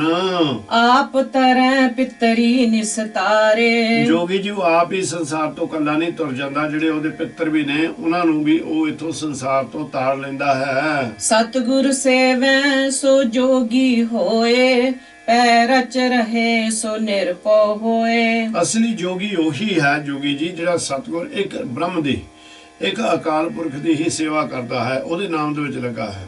ਪੈ ਰਚ ਰਹੇ ਸੋ ਨਿਰਭਉ ਹੋਏ, ਉਹ ਬਾਕੀ ਸਾਰੇ ਭਰਮਾਂ ਦਾ ਨਾਸ਼ ਕਰਕੇ ਡਰਾਂ ਦਾ ਨਾਸ਼ ਕਰਕੇ ਉਹ ਨਿਰਭਉ ਹੋ ਜਾਂਦਾ ਜੋਗੀ। ਉਹ ਤੋਂ ਫਿਰ ਜਮਾਂ ਤੋਂ ਵੀ ਜਮ ਵੀ ਉਸ ਨੂੰ ਆਣ ਕੇ ਨਹੀਂ ਸਤਾ ਸਕਦੇ ਕਿਉਂਕਿ ਜਮਾਂ ਦੀ ਫਾਹੀ ਵੀ ਕੱਟ ਦਿੰਦਾ ਹੈ। ਜੈਸਾ ਸੇਵੈ ਤੈਸੋ ਹੋਏ। ਜਿਸ ਤਰ੍ਹਾਂ ਦੀ ਉਹ ਸੇਵਾ ਕਰੇਗਾ ਜੋਗੀ, ਜੋ ਸੰਸਾਰ ਤੇ ਜੀਵ ਜਿਸ ਤਰ੍ਹਾਂ ਦੀ ਉਹ ਸੇਵਾ ਕਰਦਾ ਉਦਾਂ ਦਾ ਹੀ ਫਲ ਉਸ ਨੂੰ ਪ੍ਰਾਪਤ ਹੁੰਦਾ ਹੈ। ਜੇ ਉਹ ਮਾੜੇ ਕਰਮਾਂ ਦੀ ਸੇਵਾ ਕਰੇ ਉਹਨੂੰ ਮਾੜੇ ਫਲ ਮਿਲਦੇ ਨੇ। ਜੋ ਨਿਰੰਕਾਰ ਸੱਚੇ ਪਾਤਸ਼ਾਹ ਦੇ ਭਾਣੇ ਦੇ ਵਿੱਚ ਤੇ ਹੁਕਮ ਦੇ ਵਿੱਚ ਰਹਿ ਕੇ ਸੇਵਾ ਕਰਦੇ ਨੇ ਉਹ ਇੱਥੋਂ ਮੁਕਤੀ ਦਾ ਦਰ ਹਾਸਲ ਕਰਕੇ ਜਾਂਦੇ ਹਨ। ਨਰ ਨਹਿ ਕੇਵਲ ਨਿਰਭਉ ਨਾਉ ਅਨਾਥੈ ਨਾਥ ਕਰੇ ਬਲ ਜਾਉ। ਉਹ ਪ੍ਰਭੂ ਨਿਰੰਕਾਰ ਜਿਹੜਾ ਨਿਰਭਉ ਹੈ, ਜਿਸ ਨੂੰ ਕਿਸੇ ਦਾ ਵੀ ਡਰ ਨਹੀਂ ਤੇ ਨਾ ਹੀ ਉਹ ਕਿਸੇ ਨੂੰ ਡਰਾਉਂਦਾ ਹੈ। ਉਹ ਜਿਹੜੇ ਮਨੁੱਖ ਨੇ ਜਿਹੜੇ ਉਸ ਨਾਮ ਦੇ ਨਾਲ ਜੁੜੇ ਹੁੰਦੇ ਨੇ ਉਹਨਾਂ ਨੂੰ ਸਤਿਗੁਰ ਸੱਚੇ ਪਾਤਸ਼ਾਹ ਜੀ ਨਾ ਆਪਣਾ ਨਾਮ ਬਖਸ਼ਿਸ਼ ਕਰਕੇ ਸ਼ੁੱਧ ਕਰ ਦਿੰਦੇ ਨੇ। ਉਹਨਾਂ ਦੀ ਆਤਮਾ ਪਵਿੱਤਰ ਹੋ ਜਾਂਦੀ ਹੈ, ਉਹਨਾਂ ਦੇ ਉੱਤੇ ਰਹਿਮਤ ਹੋ ਜਾਂਦੀ। ਨਿਰੰਕਾਰ ਸੱਚੇ ਪਾਤਸ਼ਾਹ ਦੀ ਰਹਿਣੀ ਬਹਿਣੀ ਸਹਿਣੀ ਕਹਿਣੀ ਸਾਰੀਆਂ ਪਵਿੱਤਰ ਹੋ ਜਾਂਦੀਆਂ ਨੇ। ਅਨਾਥੇ ਨਾਥ ਕਰੇ ਬਲ ਜਾਓ। ਕਹਿੰਦੇ ਜਿਹੜੇ ਅਨਾਥ ਨੇ ਜਿਹੜੇ ਬਲਹੀਣ ਨੇ ਉਹਨਾਂ ਦੇ ਉੱਤੇ ਨਿਰੰਕਾਰ ਕਿਰਪਾ ਕਰਦੇ ਨੇ ਕਿ ਐਸਾ ਉਹਨਾਂ ਦੇ ਅੰਦਰ ਮਿਹਰਬਾਨ ਦਿਆਲੂ ਕਿਰਪਾਲੂ ਰਹਿਮਤ ਕਰ ਦਿੰਦੇ ਨੇ। ਉਹ ਅਨਾਥਾਂ ਨੂੰ ਅਨੁਭਵ ਹੋ ਜਾਂਦਾ ਤੇ ਸਾਡਾ ਹੁਣ ਕੋਈ ਹੈ। ਉਹ ਫਿਰ ਅਨਾਥ ਨਹੀਂ ਰਹਿੰਦੇ। ਹੁਣ ਜਦੋਂ ਆਪਾਂ ਵੀ ਖੰਡੇ ਬਾਟੇ ਦਾ ਅੰਮ੍ਰਿਤ ਛਕਦੇ ਹਾਂ ਤੇ ਸਾਨੂੰ ਕਿਹਾ ਜਾਂਦਾ ਨਾ, ਜਦੋਂ ਅੱਜ ਤੋਂ ਤੁਹਾਡੇ ਪਿਤਾ ਗੁਰੂ ਗੋਬਿੰਦ ਸਿੰਘ ਮਹਾਰਾਜ ਸੱਚੇ ਪਾਤਸ਼ਾਹ ਜੀ ਹਨ, ਆਪ ਜੀ ਦੇ ਮਾਤਾ ਅੱਜ ਤੋਂ ਮਾਤਾ ਸਾਹਿਬ ਦੇਵ ਕੌਰ ਜੀ ਹਨ। ਆਪ ਜੀ ਦਾ ਜਨਮ ਆਨੰਦਪੁਰ ਕੇਸਗੜ੍ਹ ਸਾਹਿਬ ਹੋਇਆ, ਆਪ ਆਨੰਦਪੁਰ ਸਾਹਿਬ ਦੇ ਵਾਸੀ ਹੋ। ਇਹ ਸਾਰੀਆਂ ਗੱਲਾਂ ਜਦੋਂ ਕਹਿੰਦੇ ਨੇ ਉਦੋਂ ਫਿਰ ਜੀਵ ਮਹਿਸੂਸ ਕਰਦਾ, ਜਿਹੜਾ ਚਾਹ ਨਾਲ ਅੰਮ੍ਰਿਤ ਛਕਣ ਆਉਂਦਾ, ਜਿਹੜਾ ਨਿਰੰਕਾਰ ਦੇ ਸੱਚੇ ਪਾਤਸ਼ਾਹ ਨੂੰ ਆਪਣਾ ਬਣਾਉਣ ਆਉਂਦਾ, ਫਿਰ ਉਹ ਪ੍ਰਗਟ ਕਰਦਾ ਕਹਿੰਦਾ ਅੱਜ ਮੈਂ ਅਨਾਥ ਨਹੀਂ ਰਹਿ ਗਿਆ। ਅੱਜ ਮੇਰੀ ਬਾਂਹ ਫੜਨ ਵਾਲਾ ਮੇਰਾ ਵਾਹਿਗੁਰੂ ਨਿਰੰਕਾਰ ਧੰਨ ਗੁਰੂ ਗੋਬਿੰਦ ਸਿੰਘ ਮਹਾਰਾਜ ਸੱਚੇ ਪਾਤਸ਼ਾਹ ਜੀ ਮੇਰੇ ਪਿਤਾ ਮਾਤਾ ਸਾਹਿਬ ਕੌਰ ਜੀ ਬਣ ਕੇ ਹੁਣ ਮੈਂ ਅਨਾਥ ਨਹੀਂ ਰਿਹਾ। ਇੱਥੇ ਸਤਿਗੁਰ ਕਹਿੰਦੇ ਨੇ ਵੀ ਫੇਰ ਕੀ ਕਰਦੇ, ਜਿੱਦਾਂ ਸਤਿਗੁਰ ਕਹਿੰਦੇ ਨੇ ਵੀ ਮੈਂ ਆਪਣੇ ਪਿਆਰਿਆਂ ਨੂੰ ਸਾਰੀਆਂ ਤਾਕਤਾਂ ਦੇ ਦਿੰਦਾ, ਬਲ ਦੇ ਦਿੰਦਾ ਹਾਂ। ਇੱਥੇ ਵੀ ਸਾਰੀਆਂ ਸ਼ਕਤੀਆਂ ਦੇ ਜਿਹੜੀਆਂ ਨੇ ਉਹ ਆਪਣੇ ਪਿਆਰੇ ਨੂੰ ਨਿਰੰਕਾਰ ਸੱਚੇ ਪਾਤਸ਼ਾਹ ਜੀ ਦੇ ਦਿੰਦੇ ਹਨ। ਉਹ ਫੇਰ ਜਿਹੜਾ ਜੀਵ ਹੈ ਉਹ ਨਾ ਅਨਾਥ ਰਹਿੰਦਾ ਹੈ ਤੇ ਨਾ ਬਲਹੀਣ ਰਹਿੰਦਾ ਹੈ। ਪੁਨਰਪ ਜਨਮ ਨਹੀਂ ਗੁਣ ਗਾਉ। ਕਹਿੰਦੇ ਉਸ ਪ੍ਰਭੂ ਨਿਰੰਕਾਰ ਸੱਚੇ ਪਾਤਸ਼ਾਹ ਦੇ ਗੁਣ ਗਾਉਣ ਦੇ ਨਾਲ ਮੁੜ ਕੇ ਸੰਸਾਰ ਦੇ ਉੱਤੇ ਨਹੀਂ ਆਉਣਾ ਪੈਂਦਾ। ਅੰਤਰ ਬਾਹਰ ਏਕੋ ਜਾਣੈ ਗੁਰ ਕਾ ਸਬਦੇ ਆਪ ਪਛਾਣੈ। ਜੋ ਜੀਵ ਜੋਗੀ ਜੀ ਅੰਤਰ ਆਤਮਾ ਦੇ ਵਿੱਚ ਇਸ ਸਰੀਰ ਦੇ ਵਿੱਚ ਤੇ ਬਾਹਰ ਆ ਸਾਰੇ ਸੰਸਾਰ ਦੇ ਵਿੱਚ ਇੱਕ ਬ੍ਰਹਮ ਨੂੰ ਹੀ ਦੇਖਦਾ ਹੈ। ਗੁਰ ਕੇ ਸ਼ਬਦ ਆਪ ਪਛਾਣੇ। ਗੁਰੂ ਦੀ ਕਿਰਪਾ ਦੇ ਨਾਲ ਜਿਹੜਾ ਸ਼ਬਦ ਨਿਰੰਕਾਰ ਸੱਚੇ ਪਾਤਸ਼ਾਹ ਜੀ ਗੁਪਤ ਰੱਖਿਆ ਹੋਇਆ ਪ੍ਰਗਟ ਹੁੰਦਾ ਹੈ, ਉਹਦੇ ਨਾਲ ਪਹਿਲਾਂ ਜੀਵ ਆਪਣੇ ਆਪ ਨੂੰ ਪਹਿਚਾਣੇ। ਸੱਚਾ ਸ਼ਬਦ ਦਰ ਨਿਸ਼ਾਨੈ। ਉਹ ਜਿਹੜਾ ਸੱਚਾ ਸ਼ਬਦ ਹੈ ਜਿਸ ਨੇ ਹਿਰਦੇ ਦੇ ਵਿੱਚ ਪ੍ਰਗਟ ਹੋ ਜਾਂਦਾ ਭਾਈ, ਉਹ ਤੇਰਾ ਸੱਚਾ ਨਿਸ਼ਾਨ ਬਣ ਜਾਂਦਾ ਹੈ। ਸ਼ਬਦ ਮਰੇ ਤਿਸ ਨਿਜ ਕਰ ਵਾਸਾ ਆਵੇ ਨਾ ਜਾਵੇ ਚੁਕੈ ਆਸਾ। ਜੋ ਜੀਵ ਸ਼ਬਦ ਦੇ ਵਿੱਚ ਮਰ ਜਾਂਦੇ ਨੇ, ਮਤਲਬ ਮੈਂ ਮੇਰੀ ਹੰਤਾ ਮਮਤਾ ਹਉਮੈ बाकी दे तत्त जिहड़े ने विकारी तत्त रसां कसां दे उत्तों जिहड़े सारे बच जांदे ने। ਉਹਦਾ मतलब हुंदा भी उस शब्द दे विच अभेद होगा। जे इस शब्द की किरपा दे नाल ये सारे जिहड़े तत्त ने विकारी तत्त साडे कोलों दूर हुंदे ने, परमात्मा नालों तोड़न वाले तत्त सातों दूर हुंदे ने। ਉਹ ਨਿਰੰਕਾਰ सच्चे पातशाह की किरपा दे नाल जीव उन्हां तत्तां नूं मार के आप शब्द दे विच शब्द दा रूप ही बन के भेद बन जाता है। तो फिर आपां उहनूं कहने आ जेड़ा गुरु गुरु हर वेले जपदा होवे ते भाई ये तो गुरु का रूप ही बन गया। बहुत बार बेनती की है भी जिस नूं असीं वार वार बार बार आराधांगे एक दिन सानूं मेहरबान दयालु कृपालु किरपा करके उसका ही रूप बना देवणगे। तो इस तरह के जिहड़े जीव ने भाई उन्होंने इस संसार के उत्ते रहिंदिआं नूं ही वो निज कर थिर कर मुक्ति का दर जिहड़ा उहदा ज्ञान हो जाता है। फिर वो की करते हैं, वो इतों संसार दे विच आनंद दे विच वसदे ने ते जदों परलोक जाते हैं उदों भी उन्होंने थिर घर दे विच ही उन्हां दा वासा हुंदा है। आवे ना जावे चुके आसा, फिर उन्हां दा आउणा जाना संसार दे उत्ते ते आसा तृष्णा खत्म हो जांदियां हन। गुर का शब्द कमल परगासा, गुरु दे शब्द दी किरपा दे नाल अंदर जिहड़ी आत्मा दे विच जिहनूं असीं कमल दा फुੱਲ कहंदे हां, जिहड़ा कि पुੱਠਾ नाभि दे थल्ले हुंदा भाई ये सिद्धा हो जांदा। ਇਹਦੇ ਵਿੱਚ ਵੀ ਜਿਹੜਾ 10 द्वार तो अमृत है ਉਹ ਚਾਹੁੰਦਾ। ਉਹ ਅੰਮ੍ਰਿਤ ਜਿਹੜੀ ਹੈ ਉਹ ਸਰੀਰ ਦੇ ਸਾਰੇ ਇੰਦਰੀ ਫਿਰ ਉਹਨਾਂ ਨੂੰ ਛਕਦੇ ਹਨ ਤੇ ਜਦੋਂ ਉਹ ਛਕਦੇ ਨੇ ਬੜੇ ਖੜਾ ਦੇ ਵਿੱਚ ਆਨੰਦ ਦੇ ਵਿੱਚ ਰਹਿੰਦੇ ਨੇ। ਇਹਨੂੰ ਕਹਿੰਦੇ ਆਪਾਂ ਵੀ ਸਾਡੇ ਅੰਦਰ ਸਤਿਗੁਰ ਦੇ ਗਿਆਨ ਦਾ ਸ਼ਬਦ ਦਾ ਪ੍ਰਕਾਸ਼ ਹੋ ਗਿਆ। ਜੋ ਦਿਸੈ ਸੋ ਆਸ ਨਿਰਾਸਾ, ਕਾਮ ਕ੍ਰੋਧ ਬਿਖ ਭੂਖ ਪਿਆਸਾ। ਪਰ ਜੋ ਵੀ ਸੰਸਾਰ ਦੇ ਉੱਤੇ ਉਹ ਆਇਆ ਹੋਇਆ ਇਹ ਗਿਆਨ ਨੂੰ ਹਾਸਲ ਨਹੀਂ ਕਰਨਾ ਚਾਹੁੰਦਾ, ਉਹ ਤਾਂ ਆਸਾ ਨਿਰਾਸ਼ਾ ਦੇ ਵਿੱਚ ਹੀ ਉਹਨਾਂ ਦਾ ਜੀਵਨ ਬਤੀਤ ਹੁੰਦਾ ਜਾਂਦਾ ਹੈ। ਕਾਮ ਕ੍ਰੋਧ ਵਿਖ ਭੂਖ ਪਿਆਸਾ, ਕਾਮ ਕ੍ਰੋਧ ਜਿਹੜੇ ਕਾਮ ਵਾਸ਼ਨਾਵਾਂ ਨੇ, ਕ੍ਰੋਧ ਹੈ ਉਹਨਾਂ ਦੇ ਅੰਦਰ ਹਰ ਵੇਲੇ ਉਹ ਮਨਮੁਖਾਂ ਦੇ ਭੁੱਖ ਵੀ ਲੱਗੀ ਰਹਿੰਦੀ ਨਾ ਵਿਸ਼ਿਆਂ ਵਕਾਰਾਂ ਦੀ ਤੇ ਪਿਆਸ ਵੀ ਲੱਗੀ ਰਹਿੰਦੀ ਹੈ। ਨਾਨਕ ਬਿਰਲੇ ਮਿਲੇ ਉਦਾਸਾ, ਉਹ ਵਿਰਲੇ ਨੇ ਸੰਸਾਰ ਦੇ ਉੱਤੇ ਜਿਨ੍ਹਾਂ ਨੂੰ ਨਿਰੰਕਾਰ ਸੱਚੇ ਪਾਤਸ਼ਾਹ ਜੀ मिल जाते हैं। ਜਿਹੜੇ ਨਿਰੰਕਾਰ ਸੱਚੇ ਪਾਤਸ਼ਾਹ ਦੇ ਇਹ ਗੁਣਾਂ ਦੇ ਧਾਰਨੀ ਹੋ ਕੇ ਅਭੇਦ ਹੋ ਜਾਂਦੇ ਹਨ। ਗੌੜੀ ਮਹਲਾ ਪਹਿਲਾ, ਐਸੋ ਦਾਸ ਮਿਲੈ ਸੁਖ ਹੋਈ, ਦੁਖ ਵਿਸਰੈ ਪਾਵੈ ਸੱਚ ਸੋਈ। ਪਰ ਜਿਹੜੇ ਸ਼ਬਦ ਦੇ ਵਿੱਚ ਮਰ ਗਏ ਉਹ ਮੈਂ ਮੇਰੀ ਉਹਨਾਂ ਦੀ ਖਤਮ ਹੋ ਗਈ, ਜਿਹਦੀ ਵਿਆਖਿਆ ਆਪਾਂ ਹੁਣੇ ਕਰਕੇ ਹਟੇ ਹਾਂ। ਕਹਿੰਦੇ ਉਹ ਜਿਹੜੇ ਦਾਸ ਨੇ ਉਸ ਦਾਸ ਨੂੰ ਨਿਰੰਕਾਰ ਮਿਲਣ ਕਰਕੇ ਸਾਰੇ ਸੁਖ ਪ੍ਰਾਪਤ ਹੋ ਜਾਂਦੇ ਨੇ। ਉਸ ਨੂੰ ਦੁੱਖ ਵਿਸਰੇ ਪਾਵੇ ਸੱਚ ਸੋਈ, ਸਾਰੇ ਦੁੱਖ ਉਸ ਦੇ ਦੂਰ ਹੋ ਜਾਂਦੇ ਨੇ ਨਿਰੰਕਾਰ ਦੀ ਕਿਰਪਾ ਦੇ ਨਾਲ, ਨਾਮ ਦੀ ਕਿਰਪਾ ਦੇ ਨਾਲ, ਸ਼ਬਦ ਦੀ ਕਿਰਪਾ ਦੇ ਨਾਲ। ਤੇ ਸਤਿਗੁਰ ਸੱਚੇ ਪਾਤਸ਼ਾਹ ਜੀ ਕਹਿੰਦੇ ਨੇ ਉਹ ਸੱਚੇ ਪ੍ਰਭੂ ਨੂੰ ਪ੍ਰਾਪਤ ਕਰ ਲੈਂਦਾ ਹੈ, ਸੱਚੇ ਪ੍ਰਭੂ ਨੂੰ ਪਾ ਲੈਂਦਾ ਹੈ। ਦਰਸ਼ਨ ਦੇਖ ਪਈ ਮਤ ਪੂਰੀ, 68 ਮੱਜਨ ਚਰਨ ਹੈ ਤੂਰੀ। ਭਾਈ ਇਸ ਤਰ੍ਹਾਂ ਦੇ ਜਿਹੜੇ ਜੀਵ ਨੇ ਉਹਨਾਂ ਦੇ ਦਰਸ਼ਨ ਕਰਨ ਦੇ ਨਾਲ ਹੀ ਸਾਡੀ ਜਿਹੜੀ ਮਤ ਹੈ ਉਹ ਪੂਰੀ ਹੋ ਜਾਂਦੀ। ਉਹਨਾਂ ਦੇ ਕੋਲੋਂ ਗਿਆਨ ਹਾਸਲ ਕਰਕੇ ਜਿਹੜੀ ਮਤ ਹੈ ਉਹ ਸੁਚੇਤ ਹੋ ਜਾਂਦੀ ਹੈ। ਮਤ ਔਗਣਾਂ ਨੂੰ ਤਿਆਗ ਕੇ ਗੁਣਾਂ ਦੇ ਧਾਰਨੀ ਹੋ ਜਾਂਦੀ ਹੈ। ਕਹਿੰਦੇ 68 ਮੰਜਨ ਚਰਨ ਹੈ ਤੂਰੀ। ਉਹਨਾਂ ਦੇ ਬਖਸ਼ਿਆ ਹੋਇਆਂ ਦੀ ਸੰਗਤ ਵਿੱਚ ਬੈਠ ਕੇ ਉਹਨਾਂ ਨੂੰ ਨਮਸਕਾਰ ਕਰਨ ਦੇ ਨਾਲ, ਉਹਨਾਂ ਦੇ ਚਰਨਾਂ ਦੀ ਜਿਹੜੀ ਧੂੜੀ ਹੈ ਉਹ ਲਾਉਣ ਦੇ ਨਾਲ ਹੀ ਸਾਨੂੰ ਸਾਰੇ ਤੀਰਥਾਂ ਦੇ ਇਸ਼ਨਾਨਾਂ ਦਾ ਫਲ ਪ੍ਰਾਪਤ ਹੋ ਜਾਂਦਾ ਹੈ। ਵਾਹਿਗੁਰੂ। नेत्र संतोखे एक लिव नेत्र रहाओ, नेत्र संतोखे एक लिव तारा, जह बासूची हर रस सारा। ਉਹਨਾਂ ਦੇ ਨੇਤਰ ਹਰ ਜਗ੍ਹਾ ਦੇ ਉੱਤੇ ਟਕਾ ਦੇ ਨਾਲ ਜਿਹੜਾ ਕਹਿੰਦੇ ਏਕ ਲਿਵ ਤਾਰਾ, ਟਕਾ ਦੇ ਨਾਲ ਉਹ ਜਿੱਧਰ ਵੀ ਦੇਖਦੇ ਨੇ ਉਹਨਾਂ ਨੂੰ ਪ੍ਰਾਪਤ ਉਹ ਨੇਤਰਾਂ ਦੇ ਵਿੱਚ ਉਹ ਉਹਨਾਂ ਨੂੰ ਉਹ ਅਕਾਲ ਪੁਰਖ ਵਾਹਿਗੁਰੂ ਦੱਸਦਾ ਹੈ। ਉਹ ਜਿਹੜੇ ਨੇਤਰ ਨੇ हर अमृत भिन्ने लोयना मन प्रेम रतन राम राजे। ਉਹ ਜਿਹੜੇ ਨੇਤਰ ਨੇ ਫਿਰ ਉਹ ਵਾਹਿਗੁਰੂ ਦੇ ਨਾਲ ਕਿਰਪਾ ਦੇ ਨਾਲ ਉਹ ਸੰਤੋਖੀ ਬਣ ਜਾਂਦੇ ਨੇ। ਫਿਰ ਉਹ ਮਾੜਾ ਚੰਗਾ ਨਹੀਂ ਦੇਖਦੇ ਤੇ ਨਾ ਹੀ ਇਹ ਨੇਤਰ ਵਿਸ਼ੇ ਵਿਕਾਰਾਂ ਵੱਲੋਂ ਲੈ ਕੇ ਜਾਂਦੇ ਨੇ, ਨਾ ਹੀ ਇਹ ਨੇਤਰ ਸਾਨੂੰ ਕਾਮ ਵਾਸ਼ਨਾ ਵੱਲੋਂ ਲੈ ਕੇ ਜਾਂਦੇ ਨੇ। ਉਹ ਫਿਰ ਨੇਤਰ ਜਿਹੜੇ ਨੇ ਉਹ ਜਿੱਥੇ ਦੇ ਹੱਥ ਜੋੜ ਕੇ ਕਹਿੰਦੇ ਵਾਹਿਗੁਰੂ ਇਹ ਸਭ ਤੇਰਾ ਹੀ ਖੇਲ ਹੈ, ਵਾਹਿਗੁਰੂ ਇਹ ਸਭ ਤੇਰਾ ਹੀ ਹੁਕਮ ਚੱਲ ਰਿਹਾ ਹੈ। ਇਸ ਕਾਰਨ ਕਰਕੇ ਉਸ ਜਿਹੜੇ ਨੇਤਰ ਨੇ ਸਾਡੇ ਉਹ ਸੰਤੋਖੀ ਹੋ ਜਾਂਦੇ ਨੇ, ਸੰਤੋਖ ਦੇ ਨਾਲ ਭਰਪੂਰ ਹੋ ਜਾਂਦੇ ਨੇ। ਏਕ ਲਿਵ ਧਾਰਾ ਕਹਿੰਦੇ ਉਹ ਇਸ ਤਰ੍ਹਾਂ ਜਿੱਦਾਂ ਆਪਣੀ ਲਿਵ ਇੱਕੋ ਅਕਾਲ ਪੁਰਖ ਨਾਲ ਜੁੜੀ ਹੁੰਦੀ ਹੈ, ਇਸੇ ਤਰ੍ਹਾਂ ਇਹ ਨੇਤਰ ਜਿਹੜੇ ਸਾਡੇ ਨੇ ਉਹ ਪਰਮਾਤਮਾ ਨੂੰ ਇਦੂ ਰੂਪ ਦੇ ਵਿੱਚ ਇੱਕ ਧਾਰਾ ਦੇ ਵਿੱਚ ਹੋ ਕੇ ਦੇਖਦੇ ਨੇ। ਜੇਬਾ ਸੂਚੀ ਹਰ ਸਾਰਾ, ਤੇ ਜਿਹੜਾ ਅੰਮ੍ਰਿਤ ਬਾਕੀ ਇੰਦਰੇ ਚੱਖਦੇ ਨੇ, ਜੇਬਾ ਵੀ ਉਹ ਇੰਦਰੇ ਜਿਹੜੀ ਸਾਡੇ ਉਹ ਅੰਮ੍ਰਿਤ ਨੂੰ ਚੱਖਦੀ ਹੈ। ਕਹਿੰਦੇ ਉਹ ਜਦੋਂ ਪ੍ਰੀਤਮ ਦੇ ਨਾਮ ਦਾ ਰਸ ਨੂੰ ਆ ਜਾਂਦੀ ਹੈ, ਉਹ ਸੁੱਚੀ ਹੋ ਜਾਂਦੀ ਹੈ, ਪਵਿੱਤਰ ਹੋ ਜਾਂਦੀ ਹੈ, ਫਿਰ ਕਿਸੇ ਨੂੰ ਮਾੜਾ ਚੰਗਾ ਨਹੀਂ ਕਹਿੰਦੀ। ਸੱਚ ਕਰਨੀ ਅਭਿਅੰਤਰ ਸੇਵਾ, ਮਨ ਤ੍ਰਿਪਤਾ ਸਿਆ ਲਖ ਅਪੇਵਾ। ਇਸ ਤਰ੍ਹਾਂ ਸੱਚੀ ਕਰਨੀ, ਸੱਚਾ ਕਰਮ ਕਰਨ ਦੇ ਨਾਲ ਔਰ ਉਸ ਵਾਹਿਗੁਰੂ ਦੀ ਅੰਤਰ ਸੇਵਾ, ਅੰਦਰ ਸੇਵਾ ਹੁਣ ਚੱਲਣੀ ਸ਼ੁਰੂ ਹੋ ਜਾਂਦੀ। ਅੰਦਰ ਸੇਵਾ ਉਹ ਨਾਮ ਦੀ ਅਰਾਧਨਾ, ਉਹ ਨਾਮ ਫਿਰ ਭਾਈ ਹਰ ਵੇਲੇ ਚੱਕੀ ਵਾਂਗ ਗੇੜੇ ਦੇਈ ਜਾਂਦਾ, ਗੇੜੇ ਦੇਈ ਜਾਂਦਾ। ਉਹ ਨਾਮ ਦੀ ਕਿਰਪਾ ਦੇ ਨਾਲ ਫਿਰ ਸਾਡੇ ਖਿਆਲ ਕਿਸੇ ਵੀ ਪਾਸੇ ਨੂੰ ਨਹੀਂ ਜਾਂਦੇ। ਮਨ ਤ੍ਰਿਪਤਾਸਿਆ ਅਲਖ ਭੇਵਾ, ਜਿਹੜਾ ਵੀ ਸਾਡਾ ਮਨ ਹੈ ਉਹਨਾਂ ਨੂੰ ਫਿਰ ਆਸਾ ਤ੍ਰਿਸ਼ਨਾ ਖਤਮ ਹੋ ਜਾਂਦੀ ਨੇ, ਇੱਕ ਟਿਕਾਅ ਦੇ ਵਿੱਚ ਆ ਜਾਂਦਾ, ਉਹ ਤ੍ਰਿਪਤ ਹੋ ਜਾਂਦਾ ਹੈ।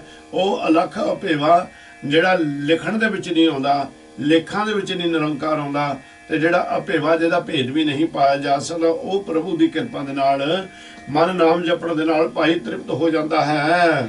ਜਿਹਵਾ ਸੂਚੀ ਹਰ ਰਸ ਵਾਹਿਗੁਰੂ, ਜੈ ਜੈ ਜੈ ਜੈ ਦੇਖੂੰ ਤਹ ਤੈ ਸਾਚਾ, ਬਿਨ ਬੂਝੇ ਚਗਰਤ ਜਗ ਕਾਚਾ। ਜਿੱਥੇ ਜਿੱਥੇ ਵੀ ਉਹ ਸੰਤੋਖੀ ਪੁਰਖ ਦੇਖਦਾ, ਉੱਥੇ ਉੱਥੇ ਉਹਨੂੰ ਪਰਮਾਤਮਾ ਵਾਹਿਗੁਰੂ ਦਿਸਣਾ ਸ਼ੁਰੂ ਹੋ ਜਾਂਦਾ ਹੈ। ਪਰ ਕਹਿੰਦੇ ਜਿਹੜੇ ਇਸ ਤਰ੍ਹਾਂ ਦੀ ਮਤ ਦੇ ਧਾਰਨੀ ਨਹੀਂ ਹੁੰਦੇ ਨੇ, ਉਹ ਤਾਂ ਸੰਸਾਰ ਦੇ ਉੱਤੇ ਮਾਇਆ ਦੇ ਬੰਧਨਾਂ ਦੇ ਵਿੱਚ ਫਸ ਕੇ ਅਨੇਕਾਂ ਤਰ੍ਹਾਂ ਦੇ ਝਗੜੇ ਕਰਦੇ ਕਰਦੇ ਆਪਣਾ ਜੀਵਨ ਬਤੀਤ ਕਰਦੇ ਹਨ। ਗੁਰ ਸਮਝਾਵੈ ਸੋਜੀ ਹੋਈ, ਗੁਰਮੁਖ ਵਿਰਲਾ ਬੂਝੈ ਕੋਈ। ਜੇ ਗੁਰੂ ਨਿਰੰਕਾਰ ਆਪਣੇ ਪਿਆਰੇ ਦੇ ਉੱਤੇ ਕਿਰਪਾ ਕਰੇ, ਸਮਝਾਵੇ ਜਿਸ ਨੂੰ ਵਿਰਲੇ ਨੂੰ, ਉਸ ਨੂੰ ਹੀ ਇਹ ਸੋਝੀ ਆਉਂਦੀ ਹੈ, ਉਸ ਨੂੰ ਇਹ ਗਿਆਨ ਪ੍ਰਾਪਤ ਹੁੰਦਾ ਹੈ।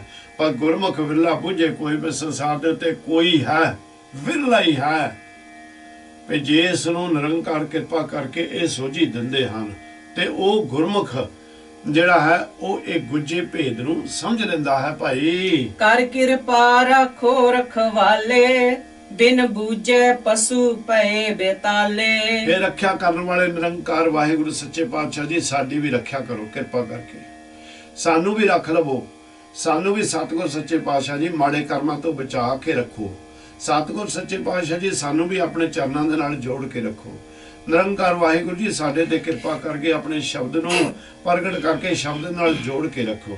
ਬਿਨ ਬੂਝੇ ਪਸ਼ੂ ਪਏ ਬਿਤਾਲੇ, ਕਹਿੰਦੇ ਸਤਿਗੁਰ ਸੱਚੇ ਪਾਤਸ਼ਾਹ ਜੀ ਜਿੰਨਾ ਚਿਰ ਆਪ ਜੀ ਦੀ ਕਿਰਪਾ ਨਹੀਂ ਹੁੰਦੀ, ਆਪ ਸਾਨੂੰ ਰੱਖਦੇ ਨਹੀਂ, ਅਸੀਂ ਆਪ ਨੂੰ ਆਪ ਤੋਂ ਟੁੱਟੇ, ਆਪ ਨੂੰ ਭੁੱਲ ਕੇ ਸਤਿਗੁਰ ਜੀ ਜਿੱਦਾਂ ਪਸ਼ੂ ਹੁੰਦੇ ਤੇ ਭੋਤਾਲੇ ਜਿਹੜੇ ਕਹਿੰਦੇ ਬੇਤਾਲੇ, ਉਹ ਕਹਿੰਦੇ ਨੇ ਭੂਤਲੇ।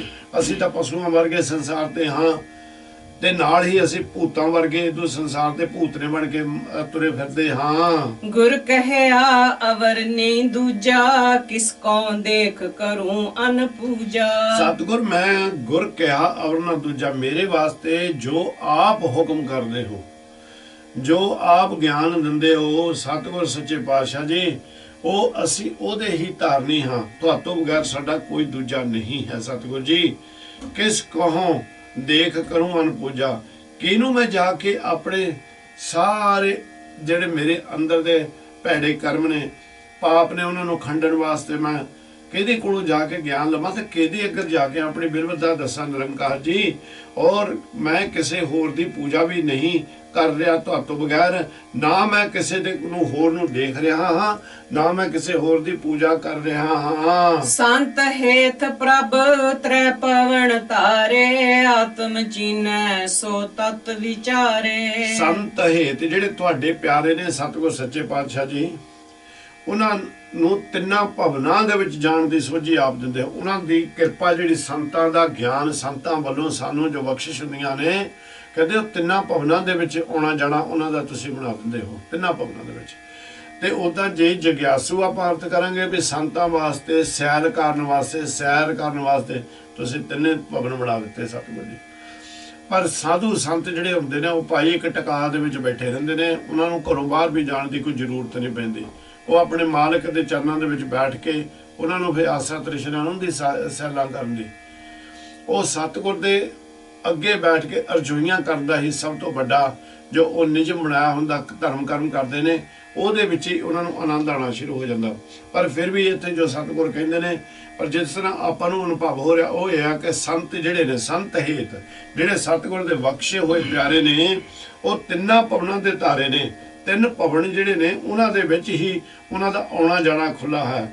ਆਤਮ ਚੀਨੇ ਸੋ ਤਤ ਵਿਚਾਰੇ, ਉਹ ਜਿਨ੍ਹਾਂ ਨੇ ਆਪਣੇ ਆਪ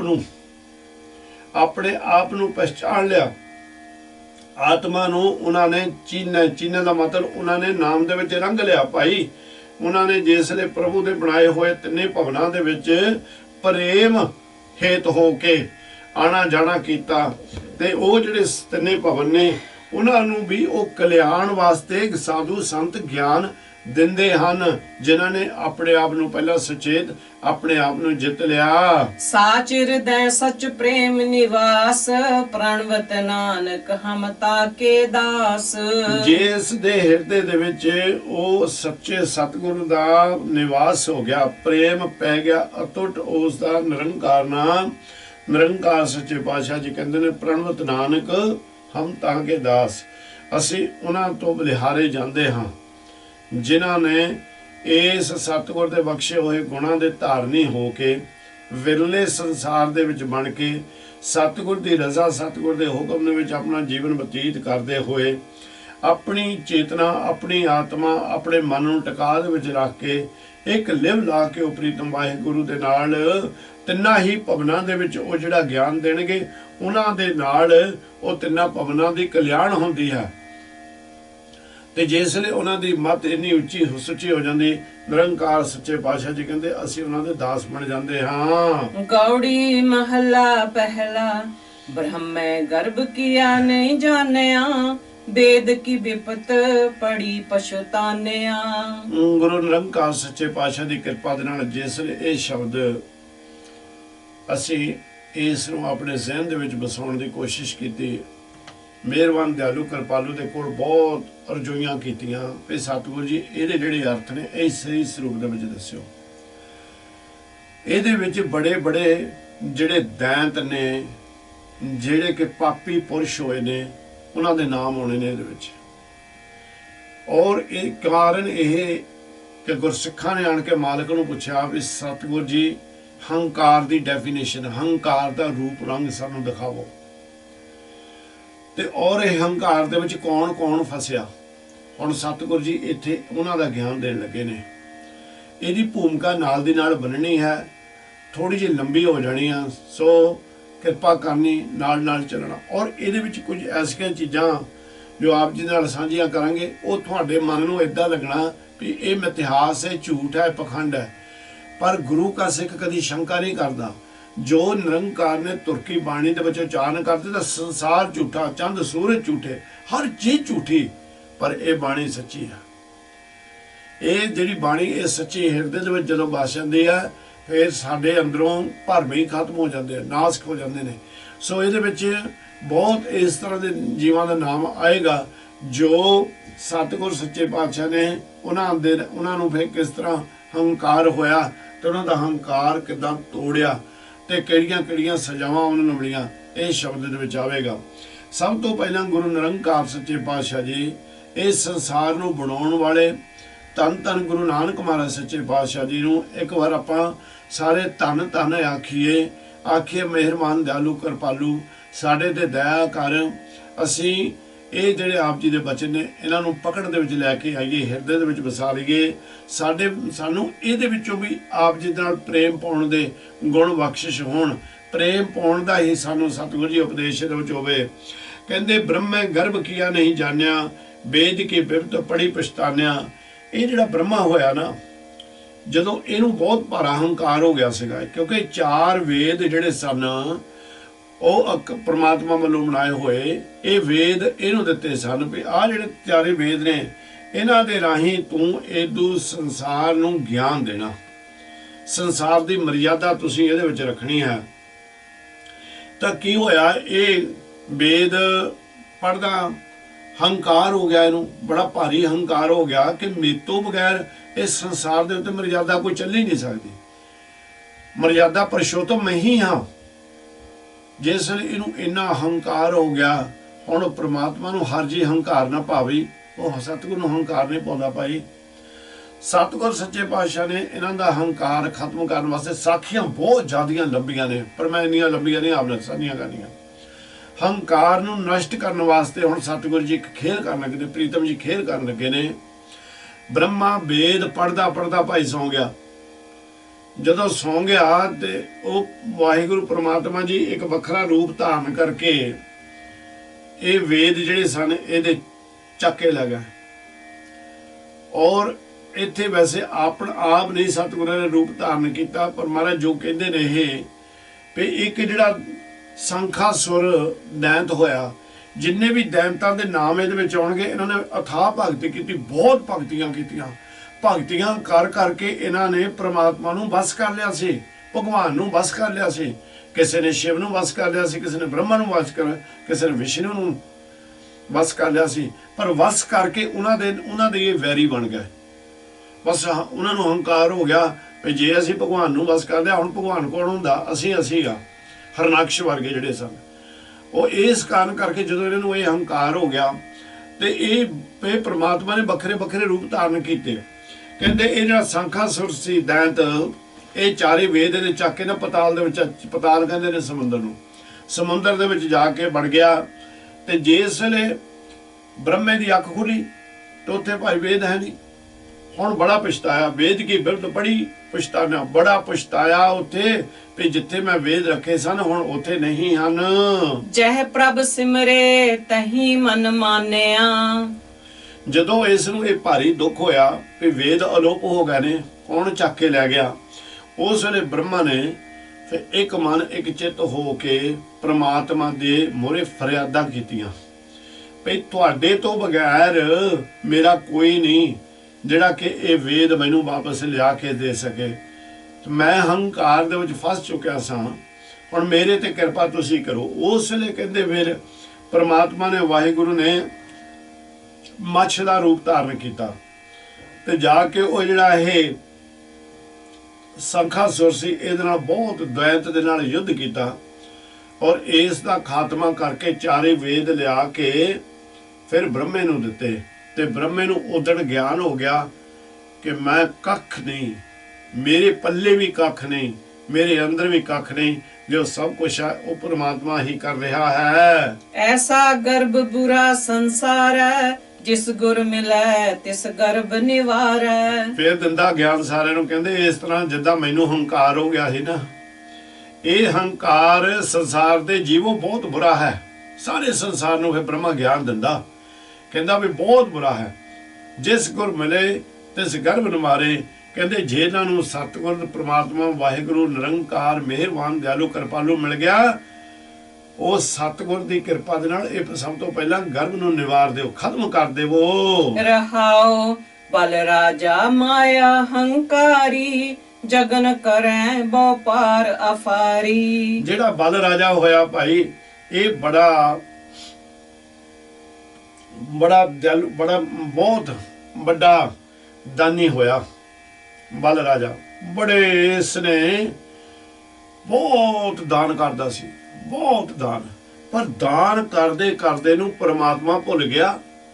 ਇਹਦੇ ਐਡਾ ਹੰਕਾਰੀ ਹੋ ਗਿਆ, ਹੰਕਾਰ ਨੇ ਐਡਾ ਇਹਦੇ ਉੱਤੇ ਆਣ ਕੇ ਪਰਦਾ ਪਾ ਦਿੱਤਾ ਕਿ ਜਦੋਂ ਕਿ ਇਹ ਦਾਨ ਕਰਦਾ ਤੇ ਲੋਕਾਂ ਨੂੰ ਇਹ ਕਹਿੰਦਾ ਵੀ ਵਡਿਆਈ ਮੇਰੀ ਕਰੋ, ਕਿਉਂਕਿ ਮੈਂ ਦਾਨ ਕਰਦਾ, ਭਗਵਾਨ ਦਾਨ ਨਹੀਂ ਕਰਨ ਡਿਆ। ਇਸ ਕਰਕੇ ਭਗਵਾਨ ਦੀ ਹੋਂਦ ਨੂੰ ਖਤਮ ਕਰਕੇ ਆਪਣੀ ਹੋਂਦ ਨੂੰ, ਇਹ ਵੀ ਫਿਰ ਦੈਂਤ ਬਣ ਗਿਆ।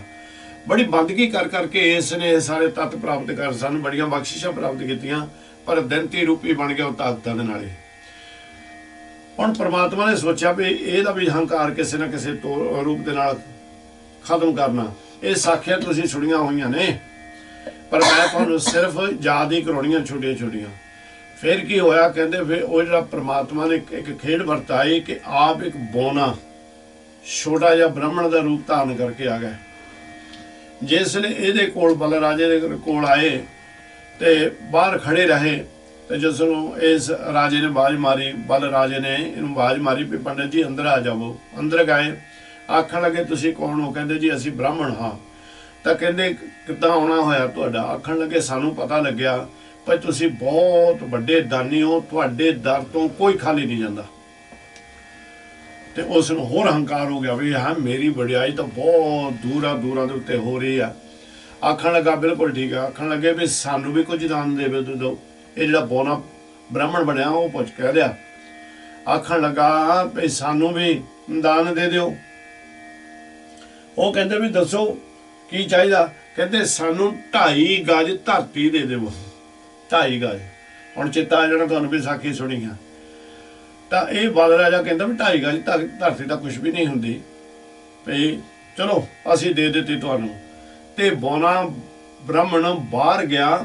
ਬਾਹਰ ਜਾ ਕੇ ਐਡਾ ਵੱਡਾ ਰੂਪ ਧਾਰਨ ਕਰ ਦਿੱਤਾ। 2 ਕਦਮਾਂ ਦੇ ਵਿੱਚ ਇਹ ਬਲ ਰਾਜੇ ਦੀ ਸਾਰਾ ਰਾਜ ਭਾਗ ਉਹਨੇ 2 ਕਦਮਾਂ ਦੇ ਵਿੱਚ ਹੀ ਆਪਣੇ ਹਵਾਲੇ ਕਰ ਲਿਆ। ਤੇ ਆਖਣ ਲੱਗਾ ਵੀ ਹੁਣ ਅੱਧਾ ਗਜ ਹੋਰ ਰਹਿੰਦਾ, ਉਹ ਵੀ ਦੇ।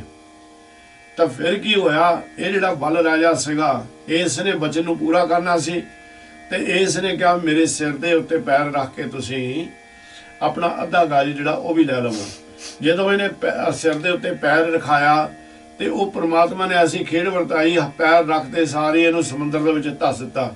ਤੇ ਆਖਣ ਲੱਗੇ ਜਾ ਇੱਥੇ ਬੈਠ ਕੇ ਹੁਣ ਭਗਤੀ ਕਰ, ਇੱਥੇ ਬੈਠ ਕੇ ਹੁਣ ਰਾਜ ਕਰ। ਇਸ ਤਰ੍ਹਾਂ ਇਹਦਾ ਹੰਕਾਰ ਤੋੜਿਆ ਜਿਸ ਵੇਲੇ। ਤਾਂ ਫਿਰ ਕੀ ਮੈਂ ਕਹਿੰਦੇ ਵੀ ਮਾਇਆ ਦੇ ਦੇਣ ਕਾਰਨ ਕਰਕੇ ਮਾਇਆ ਦੀ ਐਸੀ ਇਹਦੇ ਉੱਤੇ ਪਰਦੇ ਪਾਏ ਸਨ।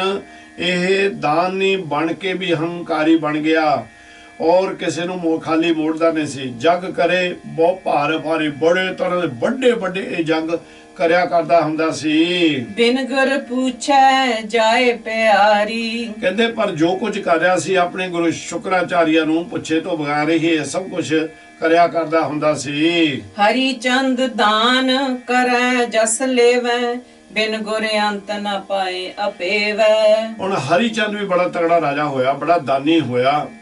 ਪਰ ਇਸ ਨੂੰ ਵੀ ਇਹ ਸੀ ਵੀ ਇਹ ਨਾ ਤਾਂ ਸੰਗਤ ਕਰਿਆ ਕਰਦਾ ਹੁੰਦਾ ਸੀ ਤੇ ਨਾ ਹੀ ਪਰਮਾਤਮਾ ਦੀ ਹੋਂਦ ਨੂੰ ਪਛਾਉਂਦਾ ਹੁੰਦਾ ਸੀ। ਹੁਣ ਇਹਦੀ ਜਿਹੜੀ ਰਾਣੀ ਸੀ ਨਾ ਉਹ ਸੰਗਤ ਕਰਿਆ ਕਰਦੀ ਹੁੰਦੀ ਸੀ, ਪਰ ਉਹ ਡਰਦੀ ਬੜੀ ਸੀ ਇਹਦੇ ਕੋਲੋਂ। ਹੁਣ ਤੁਸੀਂ ਉਹ ਸਾਖੀ ਸੁਣੀ ਵੀ ਰਾਤ ਨੂੰ ਰਾਣੀ ਜਿਹੜੀ ਹੁੰਦੀ ਸੀ, ਜਦੋਂ ਰਾਜਾ ਸੌ ਜਾਂਦਾ ਸੀ ਰਾਣੀ ਉੱਠ ਕੇ ਸਤ ਸੰਗ ਸਾਧੂਆਂ ਦੀ ਮੰਡਲੀ ਦੇ ਵਿੱਚ ਜਾ ਕੇ ਉਹ ਪਰਮਾਤਮਾ ਦੀ ਕੀਰਤੀ ਕਰਿਆ ਕਰਦੀ ਹੁੰਦੀ ਸੀ। ਇੱਕ ਦਿਨ ਐਸੀ ਖੇਡ ਵਰਤ ਕੇ ਇਹ ਉੱਠਿਆ, ਉੱਠ ਕੇ ਦੇਖਿਆ ਵੀ ਰਾਣੀ ਤਾਂ ਬਿਸਤਰੇ ਦੇ ਉੱਤੇ ਹੈ ਨਹੀਂ। ਇਹਨੂੰ ਸ਼ੱਕ ਪੈ ਗਈ। ਦੂਸਰੇ ਦਿਨ ਹੌਲੀ ਹੌਲੀ ਇਹ ਰਾਣੀ ਦੇ ਮਗਰ ਚਲੇ ਗਿਆ। ਜਾ ਕੇ ਕੀ ਦੇਖਦਾ, ਰਾਣੀ ਸਾਧੂਆਂ ਦੀ ਮੰਡਲੀ ਦੇ ਵਿੱਚ ਬਹਿ ਗਈ ਤੇ ਖੜਾਵਾਂ ਇਹਨੀਆਂ ਲਾ ਕੇ ਰੱਖੀਆਂ ਸੀ ਨੇ। ਖੜਾਂ ਚੱਕ ਕੇ ਲੈ ਆਇਆ। ਆਖਣ ਲੱਗਾ ਜਦੋਂ ਹੁਣ ਆਊਗੀ ਘਰ ਤੇ ਮੈਂ ਪੁੱਛੂੰਗਾ ਵੀ ਤੂੰ ਪੁੱਛੇ ਤੋਂ ਬਗੈਰ ਜਾਂਦੀ ਰਹੀ ਆ, ਕਾਹਤੇ ਕਰਦੀ ਰਹੀ, ਤੂੰ ਮੇਰੇ ਕੋਲ ਆ ਗਿਆ ਕਾਹਤੇ ਨਹੀਂ ਲਈ। ਮੈਂ ਐਡਾ ਤਗੜਾ ਧਨਵਾਨ, ਐਡਾ ਤਗੜਾ ਮੈਂ ਦਾਨੀ ਰਾਜਾ ਹਾਂ। ਤੇ ਇਹ ਜਿਸ ਵੇਲੇ ਰਾਣੀ ਨੇ ਸਤ ਸੰਗ ਖਤਮ ਹੋਇਆ ਤੇ ਦੇਖਿਆ ਕਿ ਉਹਦੀ ਖੜਾਮ ਹੈ ਨਹੀਂ ਉੱਥੇ। ਉਸ ਨੇ ਸਾਧੂ ਸੰਤਾਂ ਨੂੰ ਆਖਿਆ ਵੀ ਮੇਰੀ ਖੜਾਂ ਹੈ ਨਹੀਂ, ਵੀ ਜੇ ਮੈਂ ਇੱਕ ਖੜਾਂ ਦੇ ਨਾਲ ਘਰ ਗਈ ਜਾਂ ਜੁੱਤੀ ਦੇ ਪੈਰ ਦੇ ਨਾਲ ਇੱਕ ਮੈਂ ਘਰ ਗਈ ਤਾਂ ਰਾਜਾ ਬਹੁਤ ਗੁੱਸੇ ਹੋਵੇਗਾ ਮੇਰੇ ਨਾਲ। ਇਹਨਾਂ ਸਾਰਿਆਂ ਨੇ ਪਰਮਾਤਮਾ ਦੇ ਅੱਗੇ ਬੇਨਤੀ ਕੀਤੀ ਤਾਂ ਉਸੇ ਤਰ੍ਹਾਂ ਦੀ ਖੜਾਂ ਬਣ ਕੇ ਉੱਥੇ ਆ ਗਈ। ਉਹ ਖੜਾਂ ਪਾ ਕੇ ਰਾਣੀ ਦੋਨੋਂ ਖੜਾਵਾਂ ਪਾ ਕੇ ਘਰ ਆ ਗਈ। ਰਾਜਾ ਉੱਠਿਆ, ਦੇਖਿਆ ਕਿ ਜਿਸ ਮੰਜੇ ਤੇ ਰਾਣੀ ਸੁੱਤੀ ਪਈ ਆ ਦੋਨੋਂ ਖੜਾਵਾਂ ਉੱਥੇ ਨੇ। ਫਿਰ ਜਾ ਕੇ ਦੇਖਦਾ ਜਿਹੜੀ ਖੜਾਮ ਇਹ ਚੱਕ ਕੇ ਲਿਆ ਸੀ ਖੜਾਂ ਉਹ ਕਿੱਥੇ ਆ, ਉਹ ਦੇਖੀ ਉਹ ਵੀ ਉੱਥੇ ਆ। ਤੇ ਜਦੋਂ ਫਿਰ ਉਸ ਰਾਣੀ ਨੂੰ ਇਹ ਰੂਪ ਦੇਖ ਕੇ ਅਚਰਜ ਹੋ ਗਿਆ ਵੀ ਇਹ ਸਾਧੂਆਂ ਦੀ ਸੰਗਤ ਦੇ ਵਿੱਚ ਐਡਾ ਤਗੜਾ ਬਲ ਹੈ। ਤੇ ਜਿਸ ਵੇਲੇ ਬਲ ਦੇਖਿਆ ਉਸਨੇ ਤੇ ਪੁੱਛਿਆ ਵੀ ਤੂੰ ਕਿੱਥੇ ਜਾਂਦੀ। ਉਹਨੇ ਦੱਸਿਆ ਵੀ ਮੈਂ ਸਤ ਸੰਗਤ ਕਰਨ ਜਾਂਦੀ ਹਾਂ। ਸਤ ਸੰਗਤ ਦੇ ਵਿੱਚ ਐਡੀ ਤਾਕਤ ਹੈ ਵੀ ਸਤ ਸੰਗਤ ਜੋ ਦੇ ਰੂਪ ਚ ਜੋ ਵੀ ਅਰਦਾਸ ਕੀਤੀ ਜਾਵੇ ਉਹ ਪ੍ਰਮਾਤਮਾ ਦੇ ਦਰ ਤੇ ਪ੍ਰਵਾਨ ਹੁੰਦੀ। ਉਸ ਦਿਨ ਤੋਂ ਇਹ ਰਾਜਾ ਜਿਹੜਾ ਹਰੀ ਚੰਦ ਸੀ ਇਹ ਵੀ ਸੰਗਤ ਦੇ ਵਿੱਚ ਜਾ ਕੇ ਬਹਿਣਾ ਸ਼ੁਰੂ ਹੋ ਗਿਆ। ਪਰ ਹਰੀ ਚੰਦ 2 ਹੋਏ ਨੇ, ਦੂਜੇ ਦੀ ਗੱਲ ਮੈਂ ਸੁਣਾਉਣ ਲੱਗਿਆ ਤਾਂ ਬਹੁਤ ਜ਼ਿਆਦਾ ਸਮਾਂ ਚਾਹੀਦਾ। ਇਸੇ ਕਰਕੇ ਕਹਿੰਦੇ ਨੇ ਹਰੀ ਚੰਦ ਦਾਨ ਕਰੇ ਜਸ ਲੇਵੈ, ਆਪਣੀ ਸ਼ੋਭਾ ਕਰਵਾਉਂਦਿਆ ਸੀ ਦਾਨ ਦੇ ਦੇ ਕੇ। ਤੇ ਕੀ ਕਹਿੰਦੇ ਹਨ, ਬਿਨ ਗੁਰ ਅੰਤ ਨ ਪਾਏ ਅਪੇਵੇ। ਉਹ ਗੁਰੂ ਨਿਰੰਕਾਰ ਸੱਚੇ ਪਾਤਸ਼ਾਹ ਦੇ ਬਗੈਰ ਵਸ਼ਿਸ਼ਟ ਮੁਨੀ ਦੇ ਕੋਲੋਂ ਜਿਹੜਾ ਇਹਦਾ ਗੁਰੂ ਸੀ ਉਹਦੇ ਗਿਆਨ ਦੇ ਉੱਤੇ ਨਾ ਚੱਲਣ ਕਾਰਨ ਕਰਕੇ ਇਸ ਪ੍ਰਮਾਤਮਾ ਦਾ ਇਹਨੇ ਕੋਈ ਵੀ ਪ੍ਰਮਾਤਮਾ ਬਾਰੇ ਇਹਨੂੰ ਕੋਈ ਗਿਆਨ ਨਹੀਂ ਹੋਇਆ। ਇਹ ਪ੍ਰਮਾਤਮਾ ਨੂੰ ਹਾਸਲ ਨਾ ਕਰ ਸਕਿਆ। ਤੇ ਇਸ ਕਾਰਨ ਕਰਕੇ ਸਤਿਗੁਰ ਸੱਚੇ ਪਾਤਸ਼ਾਹ ਜੀ ਜੋ ਆਪਾਂ ਨੂੰ ਕਹਿੰਦੇ ਨੇ ਇੱਥੇ ਜੋ ਸਮਝਾਉਂਦੇ ਨੇ ਹੋਏ ਆ ਭਈ ਜੇ ਭਾਈ ਤੂੰ ਦਾਨੀ ਹੈ ਤੇ ਉਹ ਇਸ ਤਰ੍ਹਾਂ ਦਾ ਦਾਨੀ ਬਣ ਵੀ ਤੇਰੇ ਖੱਬੇ ਹੱਥ ਦਾ ਦਿੱਤਾ ਹੈ ਦਾਨ ਸੱਜੇ ਹੱਥ ਨੂੰ ਪਤਾ ਨਾ ਲੱਗ ਜਾਵੇ, ਜੇ ਤੂੰ ਦਾਨੀ ਬਣਨਾ ਚਾਹੁੰਦਾ।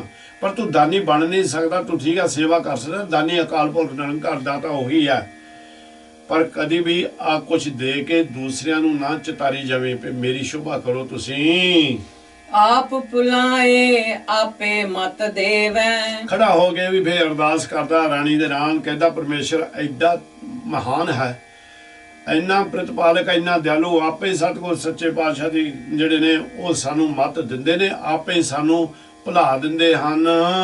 ਦੁਰਮਤ ਹਰਨਾਕਸ਼ ਦੁਰਾਚਾਰੀ, ਪ੍ਰਭ ਨਾਰਾਇਣ ਗਰਭ ਪਰਹਾਰੀ। ਇਹ ਜਿਹੜਾ ਹਰਨਾਕਸ਼ ਹੋਇਆ, ਦੁਰਾਚਾਰ ਦਾ ਮਤ, ਖੋਟੀ ਮਤ ਵਾਲਾ ਹਰਨਾਕਸ਼ ਜਿਹੜਾ ਹੋਇਆ, ਇਹ ਵੀ ਬਹੁਤ ਵੱਡਾ ਦੈਂਤ ਹੋਇਆ ਭਾਈ।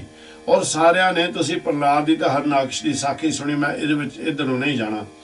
ਜਦੋਂ ਹਰਨਾਕਸ਼ ਐਡਾ ਆਪਣੇ ਆਪ ਨੂੰ ਕਹਿਣ ਲੱਗ ਪਿਆ, ਜਲੇ ਹਰਨਾਕਸ਼ ਥਲੇ ਹਰਨਾਕਸ਼ ਜਿਮੀ ਹਰਨਾਕਸ਼ ਜਮਾ ਹਰਨਾਕਸ਼, ਤੇ ਪ੍ਰਹਲਾਦ ਜੀ ਰਾਮ ਰਾਮ ਦੇ ਨਾਲ ਹੀ ਜੁੜੇ। ਰਾਮ ਉਹ ਜਿਹੜਾ ਸਭ ਦੇ ਵਿੱਚ ਰਮਿਆ, ਕਿਉਂਕਿ ਜਿਹੜਾ ਇਹ ਅਯੁੱਧਿਆ ਵਾਲਾ ਨਾਮ ਹੋਇਆ ਨਾ, ਇਹ ਉਸ ਵੇਲੇ ਹੋਇਆ ਵੀ ਨਹੀਂ ਸੀਗਾ ਜਦੋਂ ਇਹ ਪ੍ਰਹਲਾਦ ਜੀ ਇਦੂ ਸੰਸਾਰ ਦੇ ਉੱਤੇ ਹੋਏ ਆ। ਸੋ ਇਹ ਤੱਤੇ ਥੰਮ ਦੇ ਨਾਲ ਜਦੋਂ ਜੱਫੀ ਪਾਈ, ਇਹ ਐਡਾ ਹੰਕਾਰੀ ਸੀ, ਇਹਨੇ ਬਹੁਤ ਸਜ਼ਾਵਾਂ ਦਿੱਤੀਆਂ ਆਪਣੇ ਪੁੱਤਰ ਨੂੰ। ਪਰ ਉੱਥੇ ਫਿਰ ਭਗਵਾਨ ਨੇ ਰੂਪ ਧਾਰਨ ਕੀਤਾ। ਜੋ ਜੋ ਵੀ ਇਸ ਨੇ ਬੰਦਗੀ ਕਰ ਕਰਕੇ ਬਣ ਲਏ ਸਨ, ਉਹ ਸਾਰੇ ਜਿਹੜੇ ਇਹਦੇ ਵਾਰਿਸ ਹਨ, ਇਹਨੂੰ ਪਤਾ ਸੀ ਕਿ ਮੈਂ ਕਦੀ ਮਰ ਨਹੀਂ ਸਕਦਾ, ਨਾ ਮੈਂ ਅੰਦਰ ਮਰੂ ਨਾ ਬਾਹਰ ਮਰੂ, ਮੈਂ ਦਿਨੇ ਮਰੂ ਨਾ ਰਾਤੇ ਮਰੂ। ਤੇ ਉਸ ਪਰਮਾਤਮਾ ਨੇ ਐਸਾ ਰੂਪ ਭਿਆਨਕ ਧਾਰਨ ਕੀਤਾ ਨਰਸਿੰਘ ਦਾ, ਇਸ ਨੂੰ ਪੱਟਾਂ ਦੇ ਉੱਤੇ ਰੱਖ ਕੇ ਆਪਣੇ ਨੌਹਾਂ ਦੇ ਨਾਲ ਪਾੜ ਕੇ ਇਹਨੂੰ ਖਤਮ ਕਰ ਦਿੱਤਾ। ਪ੍ਰਹਲਾਦ ਉਧਾਰੇ ਕਿਰਪਾ ਤਾਰੀ, ਇਹ ਹੰਕਾਰ ਦੇ ਕਾਰਨ ਕਰਕੇ ਇਹ ਨਰਕਾਂ ਦਾ ਭਾਗੀ ਬਣ ਗਿਆ। ਪਰ ਜਿਹੜੇ ਜਿਸ ਪੁੱਤਰ ਨੂੰ ਇਹਨੇ ਬਹੁਤ ਡੰਨ ਦਿੱਤੇ, ਤੱਤੇ ਥੰਮਾਂ ਦੇ ਨਾਲ ਵੀ ਜੱਫੀਆਂ ਪਾਉਣ ਦਾ ਹੁਕਮ ਦਿੱਤਾ, ਉਸ ਦੇ ਉੱਤੇ ਪ੍ਰਮਾਤਮਾ ਨੇ ਕਿਰਪਾ ਕੀਤੀ, ਸੰਸਾਰ ਤੋਂ ਉਸ ਦਾ ਪਾਰ ਉਤਾਰਾ ਕਰ ਦਿੱਤਾ, ਉਸ ਨੂੰ ਮੁਕਤੀ ਦੇ ਦਿੱਤੀ। ਗਾਂ ਇੱਕ ਜਾ ਕੇ ਸਾਖੀ ਆਏਗੀ ਪ੍ਰਹਲਾਦ ਜੀ ਦੀ, ਜਿਹਦੇ ਵਿੱਚ ਪ੍ਰਹਲਾਦ ਜੀ ਨੇ ਫਿਰ ਗੁਰੂ ਮਹਾਰਾਜ ਦੇ ਕੋਲੋਂ ਕੀ ਕੁਛ ਮੰਗਿਆ, ਜਣ ਕੇ ਪ੍ਰਮਾਤਮਾ ਦੇ ਕੋਲੋਂ ਕੀ ਕੁਛ ਮੰਗਿਆ। ਪਰ ਇੱਥੇ ਹੀ ਸਤਿਗੁਰ ਸੱਚੇ ਪਾਤਸ਼ਾਹ ਜੀ ਸਾਨੂੰ ਇਹ ਗਿਆਨ ਦਿੰਦੇ ਨੇ ਕਿ ਜਿਹੜੇ ਉਹਦੇ ਬਣ ਜਾਂਦੇ ਨੇ, ਉਹ ਭਾਰੀ ਦੇ ਭਾਰੀ ਸੰਕਟ ਦੇ ਵਿੱਚੋਂ ਵੀ ਨਿਰੰਕਾਰ ਸੱਚੇ ਪਾਤਸ਼ਾਹ ਜੀ ਹੱਥ ਦੇ ਕੇ ਉਸ ਨੂੰ ਰੱਖ ਲੈਂਦੇ ਹਨ। ਭੂਲੋ ਰਾਵਣ ਮੁਗਧ ਅਚੇਤ, ਲੂਟੀ ਲੰਕਾ ਸੀਸ ਸਮੇਤ।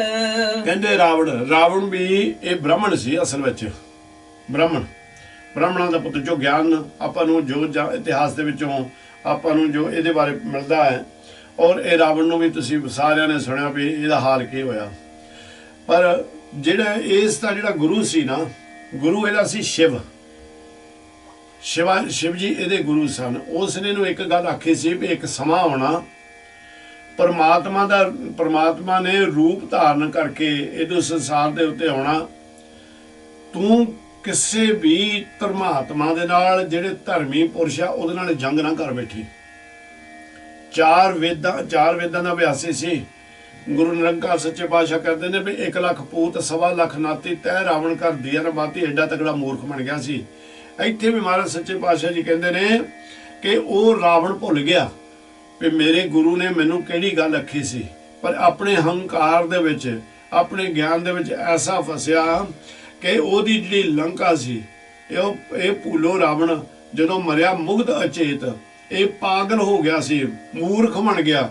ਮੂਰਖ ਰਾਵਣ ਕਿਆ ਲਿਆ ਗਿਆ, ਮਹਾਰਾਜ ਨੇ ਆਖਿਆ ਨਾ, ਤਾਂ ਕਹਿੰਦੇ ਇਹ ਮੁਗਧ ਬਣ ਗਿਆ। ਏਡਾ ਹੰਕਾਰ ਦੇ ਵਿੱਚ ਸੀ, ਇਹ ਭੁੱਲ ਗਿਆ ਸਭ ਕੁਛ, ਤੇ ਲੂਟੀ ਲੰਕਾ ਸੀਸ ਸਮੇਤ।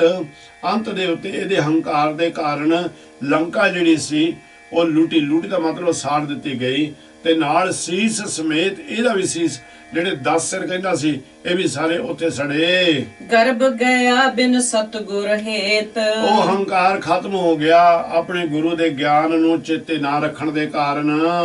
ਸਹਸ ਬਹਾਉ ਮਦ ਕੀਟ ਮਹਿ ਖਾਸਾ, ਹਰਨਾਕਸ਼ ਲੈ ਨਖੋਂ ਵਿਦਾਸਾ। ਇਸੇ ਤਰ੍ਹਾਂ ਮਹਾਰਾਜ ਸੱਚੇ ਪਾਤਸ਼ਾਹ ਜੀ ਕਹਿੰਦੇ ਨੇ ਜਿਹੜਾ ਇਹ ਸਹਿਸ ਬਾਹੋ, ਇਹ ਵੀ ਇੱਕ ਬਹੁਤ ਵੱਡਾ ਦੈਂਤ ਹੋਇਆ। ਇਹ ਰਾਜਾ ਵੀ ਹੋਇਆ, ਸਹੰਸਰ ਬਾਹੂ, ਇਹ ਬਾਹੂ ਇਹਦਾ ਨਾਮ ਸੀ। ਇਸ ਨੂੰ ਵੀ ਦੈਂਤ ਦਾ ਰੂਪ ਬਣ ਗਿਆ, ਇਸ ਨੂੰ ਵੀ ਖਤਮ ਕੀਤਾ। ਮੱਧ ਕੀਟ ਜਿਹੜਾ ਇਹ ਵੀ ਕੀਟ ਜਿਹੜਾ ਸੀ, ਇਹ ਵੀ ਬਹੁਤ ਵੱਡਾ ਦੈਂਤ ਹੋਇਆ। ਤੇ ਔਰ ਮੈਖਾਸੁਰ ਬਾਰੇ ਜੇ ਬਹੁਤਾ ਆਪਾਂ ਗਿਆਨ ਲੈਣਾ ਨਾ ਤੇ ਫਿਰ ਆਪਾਂ ਨੂੰ 10ਵੇਂ ਪਾਤਸ਼ਾਹ ਦੀ ਬਾਣੀ ਜਿਹੜੀ ਆ ਉਹਦੇ ਵਿੱਚੋਂ ਮਿਲੇਗਾ ਕਿ ਕਿੱਡਾ ਤਕੜਾ ਇਹ ਦੈਂਤ ਹੋਇਆ। ਇਹਨਾਂ ਨੂੰ ਵੀ ਅਕਾਲ ਪੁਰਖ ਨੇ ਵੱਖਰੇ ਵੱਖਰੇ ਰੂਪਾਂ ਦੇ ਵਿੱਚ ਆਣ ਕੇ ਸਾਰਿਆਂ ਦਾ ਖਤਮ ਕੀਤਾ। ਹਰਨਾਕਸ਼ ਲੈ ਨਖੋ ਵਿਦਾਸਾ, ਜਿਹੜਾ ਹਰਨਾਕਸ਼ ਦੈਂਤ ਸੀ ਉਸ ਨੂੰ ਤਾਂ ਨੋਹਾਂ ਦੇ ਨਾਲ ਹੀ ਪ੍ਰਮਾਤਮਾ ਨੇ ਮਾਰ ਦਿੱਤਾ। ਦੈਤ ਸੰਘਾਰੇ ਬਿਨ ਭਗਤ ਅਭਿਆਸਾ, ਜਿਹੜੇ ਸਾਰੇ ਦੈਤ ਸਨ ਭਾਵੇਂ ਇਹਨਾਂ ਨੇ ਭਗਤੀ ਕਰ ਕਰਕੇ ਬੜੇ ਤਰ੍ਹਾਂ ਦੇ ਉਹਨਾਂ ਦੇ ਕੋਲ ਬਹੁਤ ਬਲ ਹਾਸਿਲ ਕੀਤੇ ਹੋਏ ਸਨ, ਪਰ ਦੈਂਤ ਬਣ ਕਰਕੇ ਉਹਨਾਂ ਨੇ ਮੁੜ ਕੇ ਭਗਤੀ ਨਹੀਂ ਕੀਤੀ ਤੇ ਸਤਿਗੁਰ ਸੱਚੇ ਪਾਤਸ਼ਾਹ ਨੇ ਸਾਰਿਆਂ ਨੇ ਇਹਨਾਂ ਦਾ ਸੰਘਾਰ ਕੀਤਾ, ਮਾਰ ਦਿੱਤੇ। ਜਰਾ ਸੰਧ ਕਾਲ ਜਮਨ ਸੰਘਾਰੇ, ਰਕਤ ਬੀਜ ਕਾਲ ਨੇਮ ਬਿਦਾਰੇ। ਇੱਥੇ ਜ਼ਰੂਰ 5 ਮਿੰਟ ਆਪਣੇ ਜ਼ਰੂਰ ਲੱਗਣੇ ਨੇ ਕਿ ਜਰਾ ਸੰਧ ਦੀ ਸਾਖੀ ਜਿਸਲੇ ਮੈਂ ਪੜ੍ਹੀ ਤਾਂ ਇਹ ਸਮਝ ਲਓ ਵੀ ਮੈਨੂੰ ਬਹੁਤ ਜ਼ਿਆਦਾ ਹੈਰਾਨ ਪਰੇਸ਼ਾਨ ਕਰਨ ਵਾਲੀ ਸੀ। ਇੱਕ ਰਾਜਾ ਹੋਇਆ ਭਾਈ ਬ੍ਰਿਤ, ਉਹਦਾ ਨਾਮ ਸੀ ਬ੍ਰਿਹਤਰਫ, ਜਿਹੜਾ ਰਾਜਾ ਸੀ। ਇਸ ਦੇ ਘਰ ਦੇ ਵਿੱਚ ਔਲਾਦ ਨਹੀਂ ਸੀ ਕੋਈ ਵੀ। ਇਹ ਇੱਕ ਸੰਨਿਆਸੀ ਦੇ ਕੋਲ ਜਾਂਦਾ, ਉਸ ਨੂੰ ਕਹਿੰਦਾ ਵੀ ਮੇਰਾ ਰਾਜ ਭਾਗ ਬਹੁਤ ਹੈ ਪਰ ਰਾਜ ਭਾਗ ਚਲਾਉਣ ਵਾਲਾ ਕੋਈ ਨਹੀਂ, ਮੈਨੂੰ ਪੁੱਤਰ ਦੀ ਦਾਤ ਦੇਵੋ। ਤਾਂ ਉਸ ਨੇ ਆਪਣੀਆਂ ਸ਼ਕਤੀਆਂ ਦੇ ਨਾਲ ਇਸ ਨੂੰ 2 ਫਲ ਦਿੱਤੇ। ਕਿਤੇ ਇਤਿਹਾਸ ਦੇ ਵਿੱਚ ਇਹ ਸੇਬ ਲਿਖੇ, ਕਿਤੇ ਅੰਬ ਲਿਖੇ ਨੇ। ਤਾਂ ਆਖਣ ਲੱਗਾ ਵੀ ਜਾ ਤੂੰ ਇੱਕ ਫਲ ਦਿੱਤਾ, 2 ਨੇ ਇੱਕ ਫਲ ਦਿੱਤਾ, ਕਿਤੇ ਸੇਬ ਲਿਖਿਆ ਕਿਤੇ ਅੰਬ ਦਿੱਤਾ, ਵੀ ਆ ਜਾ ਕੇ ਆਪਣੀ ਰਾਣੀ ਜਿਹੜੀ ਪਟਰਾਣੀ ਤੇਰੀ ਹੈ ਉਹਨੂੰ ਖਿਲਾ ਦੇ, ਤੇਰੇ ਘਰ ਦੇ ਵਿੱਚ ਪੁੱਤਰ ਹੋਵੇਗਾ। ਪਰ ਇਹ ਪਿਆਰ ਦੋਨਾਂ ਰਾਣੀਆਂ ਦੇ ਨਾਲ ਕਾਫੀ ਕਰਦਾ ਸੀ, ਇਸ ਨੇ ਉਹ ਫਲ ਨੂੰ ਕੱਟ ਕੇ ਦੋਨਾਂ ਨੂੰ ਅੱਧਾ ਅੱਧਾ ਦੇ ਦਿੱਤਾ। ਸਮਾਂ ਪੈ ਗਿਆ, ਇਹਦੇ ਘਰ ਦੇ ਵਿੱਚ ਪੁੱਤਰ ਨੇ ਜਨਮ ਲਿਆ, ਅੱਧਾ ਇੱਕ ਰਾਣੀ ਤੋਂ, ਦੂਸਰਾ ਅੱਧਾ ਹਿੱਸਾ ਜਿਹੜਾ ਸੀ ਦੂਜੀ ਰਾਣੀ ਤੋਂ। ਇਹ ਭਿਆਨਕ ਰੂਪ ਦੇਖ ਕੇ, ਬਹੁਤ ਲੰਬੀ ਸਾਖੀ ਹੈ, ਇਹਦਾ ਭਿਆਨਕ ਰੂਪ ਦੇਖ ਕੇ ਰਾਜੇ ਨੂੰ ਜਿਸ ਵੇਲੇ ਆਣ ਕੇ ਦਾਈ ਨੇ ਦੱਸਿਆ ਵੀ ਆਹ ਰੂਪ ਦਾ ਤੇਰੇ ਘਰ ਦੇ ਵਿੱਚ ਪੁੱਤਰ ਜੰਮਿਆ ਹੈ, ਤਾਂ ਇਹ ਆਖਣ ਲੱਗਾ ਵੀ ਇਹਨੂੰ ਜੰਗਲ ਬੀਆਬਾਨਾਂ ਦੇ ਵਿੱਚ ਸਿੱਟੋ ਭਾਈ। ਉਹਨੇ 2 ਕੱਪੜਿਆਂ ਦੇ ਵਿੱਚ ਇਸ ਬੱਚੇ ਦੇ ਦੋਨੋਂ ਟੁਕੜਿਆਂ ਲਪੇਟ ਕੇ ਬਾਹਰ ਛਟਕਾਈ। ਉੱਥੇ ਜਰਾ ਨਾਮ ਦੀ ਇੱਕ ਭੀਲਣੀ ਰਹਿੰਦੀ ਹੁੰਦੀ ਸੀ। ਉਸ ਭੀਲਣੀ ਨੇ ਦੇਖਿਆ ਕਿ ਇੱਥੇ ਤਾਂ ਬੱਚੇ ਦੇ ਰੋਣ ਦੀ ਆਵਾਜ਼ ਆਉਣ ਡਈ ਆ। ਜਦ ਉਹਨੇ ਦੇਖਿਆ 2 ਆਵਾਜ਼ਾਂ ਆਉਣ ਡਈਆਂ, ਦੋਨੋਂ ਹਿੱਸੇ, ਉਸ ਨੇ ਕੱਪੜੇ ਜੋ ਬਾਹਰ ਕੱਢੇ ਤੇ ਜਦੋਂ ਜੋੜਿਆ ਨਾ,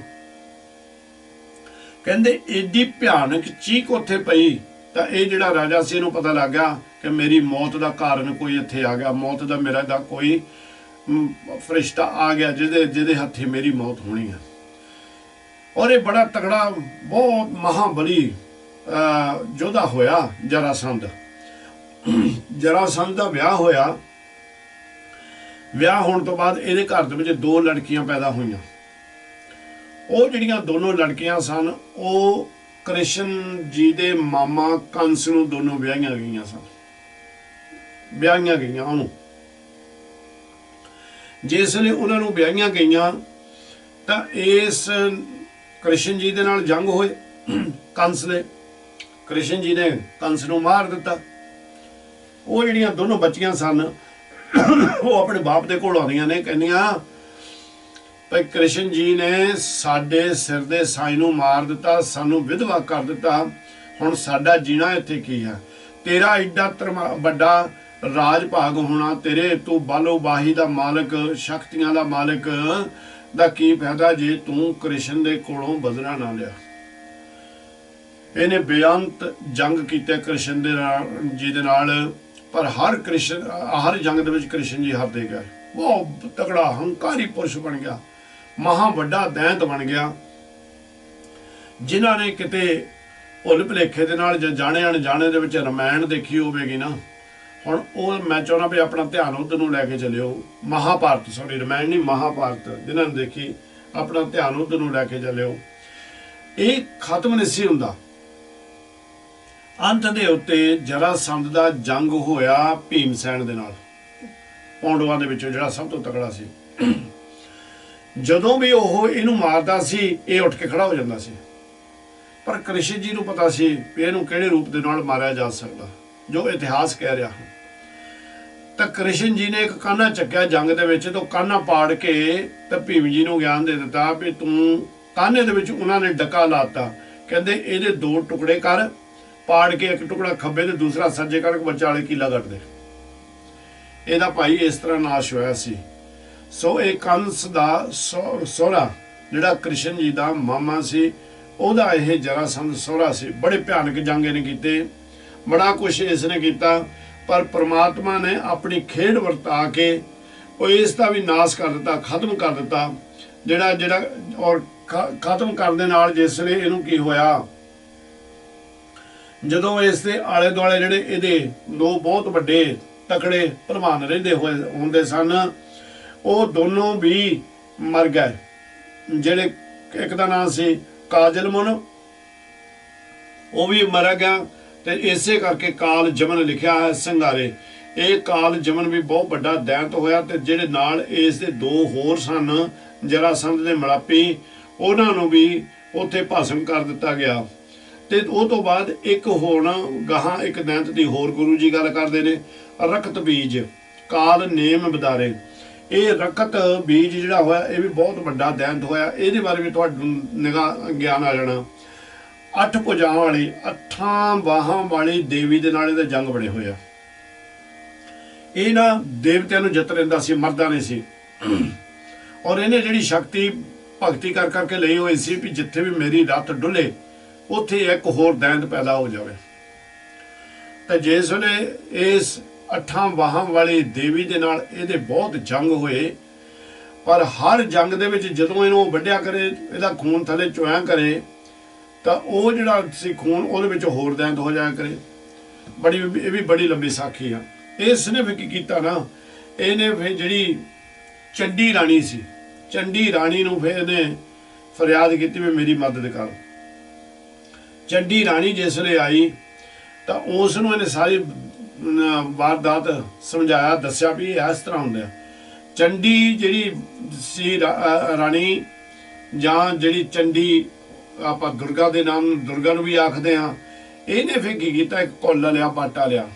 ਜਿੱਥੇ ਵੀ ਫਿਰ ਇਹਦਾ ਰਤ ਚੁੰਦਾ ਸੀ, ਉਹ ਰਤ ਬਾਟੇ ਦੇ ਵਿੱਚ ਪਾ ਕੇ ਆਪ ਪੀ ਜਾਂਦੀ ਸੀ। ਇਸ ਤਰ੍ਹਾਂ ਵੀ ਇਹ ਜਿਹੜਾ ਰਕਤ ਬੀਜ ਦੈਂਤ ਹੋਇਆ, ਇਹਦਾ ਵੀ ਇਸੇ ਤਰ੍ਹਾਂ ਖਤਮ ਕੀਤਾ। ਤੇ ਕਾਲ ਨੇਮ ਵੀ ਬਹੁਤ ਵੱਡਾ ਰਾਕਸ਼ ਹੋਇਆ। ਇਹ ਗਿਆਨ ਮੈਂ ਤਾਂ ਆਪ ਜੀ ਦੇ ਨਾਲ ਸਾਂਝਾ ਕਰ ਰਿਹਾ ਛੋਟਾ ਛੋਟਾ, ਵੀ ਤੁਹਾਨੂੰ ਇਹ ਪਤਾ ਲੱਗ ਜਾਵੇ ਭਗਤੀ ਕਰ ਕਰਕੇ ਵੀ ਹੰਕਾਰ ਬਹੁਤ ਹੋ ਜਾਂਦਾ, ਤੇ ਉਹ ਹੰਕਾਰ ਨੂੰ ਨਿਰੰਕਾਰ ਕਿੱਦਾਂ ਖਤਮ ਕਰਦੇ ਨੇ। ਇਹ ਅਖੀਲਾ ਹੈ। ਇਹ ਜਿਹੜਾ ਸੀਗਾ ਇਹ ਰਾਵਣ ਦੇ ਨਾਲ ਰਿਹਾ ਕਰਦਾ ਹੁੰਦਾ ਸੀ। ਜਦੋਂ ਲਕਸ਼ਮਣ ਜੀ, ਜੋ ਇਤਿਹਾਸ ਦੱਸਦਾ, ਜਦੋਂ ਲਕਸ਼ਮਣ ਮਰ ਗਿਆ, ਰਾਮ ਜੀ ਕਹਿੰਦੇ ਵੀ ਜਾਓ ਹਨੂਮਾਨ ਨੂੰ ਵੀ ਤੁਸੀਂ ਸੰਜੀਵੀ ਬੂਟੀ ਲੈ ਕੇ ਆਓ, ਸੰਜੀਵਨੀ ਬੂਟੀ ਲੈ ਕੇ ਆਓ। ਤੇ ਰਾਵਣ ਨੂੰ ਪਤਾ ਲੱਗ ਗਿਆ, ਕਿਉਂਕਿ ਉਹ ਵੀ ਬੜਾ ਤਗੜਾ ਅਭਿਆਸੀ ਸੀ। ਉਸ ਨੇ ਫਿਰ ਇਹ ਜਿਹੜਾ ਸੀਗਾ ਕਾਲ ਨੇਮ ਜਿਹੜਾ ਸੀ, ਇਹਨੂੰ ਆਖਣ ਲੱਗਾ ਵੀ ਉੱਥੇ ਜਾ ਕੇ ਬਹੁਤ ਸੋਹਣੇ ਬਾਗ ਬਗੀਚੇ ਬਣਾ ਲਾ, ਤੇ ਹਨੂਮਾਨ ਨੂੰ ਕਹਿ ਵੀ ਦੇਖ ਕਿੰਨੇ ਸੋਹਣੇ ਸੋਹਣੇ ਫਲ ਇੱਥੇ ਖਾਣ ਨੂੰ, ਆਨੰਦ ਦੇ ਨਾਲ ਜੀਵਨ ਆਪਣਾ ਬਤੀਤ ਕਰ ਇੱਥੇ। ਤੇ ਉਹ ਮਾਇਆ ਦੇ ਜਾਲ ਦੇ ਵਿੱਚ ਫਸ ਜਾਏਗਾ, ਆਏਗਾ ਨਹੀਂ। ਇੰਨੇ ਚਿਰ ਨੂੰ ਜਿਹੜਾ ਸਮਾਂ ਹੈ ਉਹਦੇ ਵਿੱਚ ਲਕਸ਼ਮਣ ਦਾ ਅੰਤ ਹੋ ਜਾਏਗਾ। ਜਦੋਂ ਇਹ ਉੱਥੇ ਗਿਆ, ਹਨੂਮਾਨ ਜੀ ਗਏ, ਤੇ ਇਹਨਾਂ ਨੇ ਦੇਖਿਆ ਬੜੇ ਸੋਹਣੇ ਸੋਹਣੇ ਬਾਗ ਬਗੀਚੇ ਆ। ਤੇ ਇਹ ਕਾਲ ਨੇਮ ਉਹਨੂੰ ਆਖਣ ਲੱਗਾ ਵੀ ਤੂੰ ਇੱਥੇ ਹੀ ਰਹਿ। ਤੇ ਉਹਨੂੰ ਪਤਾ ਲੱਗ ਗਿਆ, ਭਗਤ ਸੀ, ਸੱਚਾ ਭਗਤ ਸੀ ਨਾ, ਪਤਾ ਲੱਗ ਗਿਆ ਵੀ ਇਹ ਕੋਈ ਛਲ ਹੈ। ਤਾਂ ਇਸ ਨੇ ਕਾਲ ਨੇਮ ਦਾ ਉੱਥੇ ਖਾਤਮਾ ਕਰਕੇ ਸੰਜੀਵਨੀ ਬੂਟੀ ਪਹਾੜ ਨੂੰ ਹੀ ਚੱਕ ਕੇ ਲੈ ਕੇ ਆ ਗਿਆ ਸੀ। ਸੋ ਇਸ ਦਾ ਜਿਹੜਾ ਨਾਸ ਹੈ, ਭਾਵੇਂ ਕਿੰਨੀ ਬੰਦਗੀ ਕੀਤੀ ਹੋਈ, ਹੰਕਾਰ ਹੋਣ ਕਾਰਨ ਕਰਕੇ ਇਹਦਾ ਨਾਸ ਹਨੂਮਾਨ ਦੇ ਹੱਥ ਜੀ ਤੋਂ ਹੋਇਆ। ਦੈਤ ਸੰਗਾਰ ਸੰਤ ਨਿਸਤਾਰੇ। ਸਤਿਗੁਰ ਨਿਰੰਕਾਰ ਨੇ ਆਪਣੇ ਖੇਡਾਂ ਨੂੰ ਵਰਤਾਉਂਦਿਆਂ ਹੋਏ ਨੇ ਸਾਰੇ ਦੈਤਾਂ ਨੂੰ, ਭਾਵੇਂ ਉਹ ਕਿਸੇ ਰੂਪ ਦੇ ਵਿੱਚ ਸਨ, ਸਾਰਿਆਂ ਨੂੰ ਖਤਮ ਕੀਤਾ। ਤੇ ਜਿਹੜੇ ਆਪਣੇ ਭਗਤ ਸੀ ਉਹਨਾਂ ਨੂੰ ਇਸ ਸੰਸਾਰ ਤੋਂ ਤਾਰਨਾ ਕੀਤਾ। ਆਪੇ ਸਤਿਗੁਰ ਸ਼ਬਦ ਵਿਚਾਰੇ, ਦੂਜੇ ਪਾਏ ਦੈਤ ਸੰਘਾਰੈ। ਉਹ ਪਰਮੇਸ਼ਰ ਨਿਰੰਕਾਰ ਸੱਚੇ ਪਾਤਸ਼ਾਹ ਜੀ ਆਪੇ ਹੀ ਆਪਣੇ ਪਿਆਰੇ ਨੂੰ ਸ਼ਬਦ ਦੇ ਕੇ ਵਿਚਾਰਦਾ ਹੈ, ਤੇ ਆਪੇ ਹੀ ਸਤਿਗੁਰ ਸੱਚੇ ਪਾਤਸ਼ਾਹ ਜੀ ਇਹ ਦੈਂਤਾਂ ਨੂੰ ਮਾਰਨ ਵਾਲਾ ਵੀ ਆਪ ਹੈ। ਦੈਂਤ ਸਾਡੇ ਅੰਦਰ ਵੀ ਨੇ, ਉਹਨਾਂ ਨੂੰ ਵੀ ਮਾਰਨ ਵਾਲੇ ਉਹ ਆਪ ਹੀ ਹਨ। ਗੁਰਮੁਖ ਸਾਚ ਭਗਤ ਨਿਸਤਾਰੇ, ਸੱਚੀ ਭਗਤ ਕਰਨ ਵਾਲੇ ਗੁਰਮੁਖ ਪਿਆਰੇ ਜਿਹੜੇ ਨੇ ਉਹਨਾਂ ਨੂੰ ਸਤਿਗੁਰ ਸੱਚੇ ਪਾਤਸ਼ਾਹ ਜੀ ਸੰਸਾਰ ਸਮੁੰਦਰ ਤੋਂ ਤਾਰ ਲਾ ਦਿੰਦੇ ਹਨ। ਬੁੱਢਾ ਦੁਰਜੋਧਨ ਪਤ ਖੋਈ, RAM ਨ ਜਾਣਿਆ ਕਰਤਾ ਸੋਈ। ਦੁਰਜੋਧਨ ਬੁੱਢਾ ਹੋ ਗਿਆ। ਇਹ ਵਿਦਨ ਵਾਲੇ ਪਾਸੇ ਜਿਸ ਵੇਲੇ ਕ੍ਰਿਸ਼ਨ ਮਹਾਰਾਜ ਗਏ ਨੇ, ਇਸ ਨੂੰ ਕ੍ਰਿਸ਼ਨ ਨੂੰ ਪਛਾਣਿਆ ਨਾ ਵੀ ਇਹ ਰਾਮ ਅਵਤਾਰ ਹੀ ਆ, ਤਾਂ ਇਸ ਦੀ ਮੱਤ ਥੋੜੀ ਜਿਹੀ ਜਿਹੜੀ ਸੀ ਉਹ ਅਜੀਬ ਜੀ ਹੋ ਗਈ। ਤਾਂ ਉਸ ਨੇ ਕ੍ਰਿਸ਼ਨ ਨੂੰ ਠੱਠੇ ਕਰਨੇ ਸ਼ੁਰੂ ਕਰ ਦਿੱਤੇ। ਆਖਣ ਲੱਗਾ ਤੂੰ ਤਾਂ ਗੁੱਜਰ ਹੈ, ਮਾੜੇ ਮਾੜੇ ਲਫ਼ਜ਼ ਕਹਿ ਕੇ ਆਪ ਚਲ ਗਿਆ। ਫਿਰ ਕ੍ਰਿਸ਼ਨ ਜੀ ਉੱਥੋਂ ਉੱਠ ਕੇ ਵਿਦਰ ਦੇ ਘਰ ਦੇ ਵਿੱਚ ਆਉਂਦੇ ਨੇ। ਦੁਰਜੋਧਨ ਨੇ ਪਛਾਣਿਆ ਨੇ। ਇਸ ਦੇ ਹੰਕਾਰ ਕਰਕੇ ਇਹ ਜਿਹੜਾ ਸੀ, ਇਸ ਨੇ ਆਪਣੀ ਇੱਜ਼ਤ ਜਿਹੜੀ ਉਹਨੂੰ ਇੱਜ਼ਤ ਕ੍ਰਿਸ਼ਨ ਦੇ ਜੀ ਦੇ ਮਨ ਦੇ ਵਿੱਚ ਜਿਹੜਾ ਸਤਿਕਾਰ ਸੀ ਉਹ ਖਤਮ ਹੋ ਗਿਆ।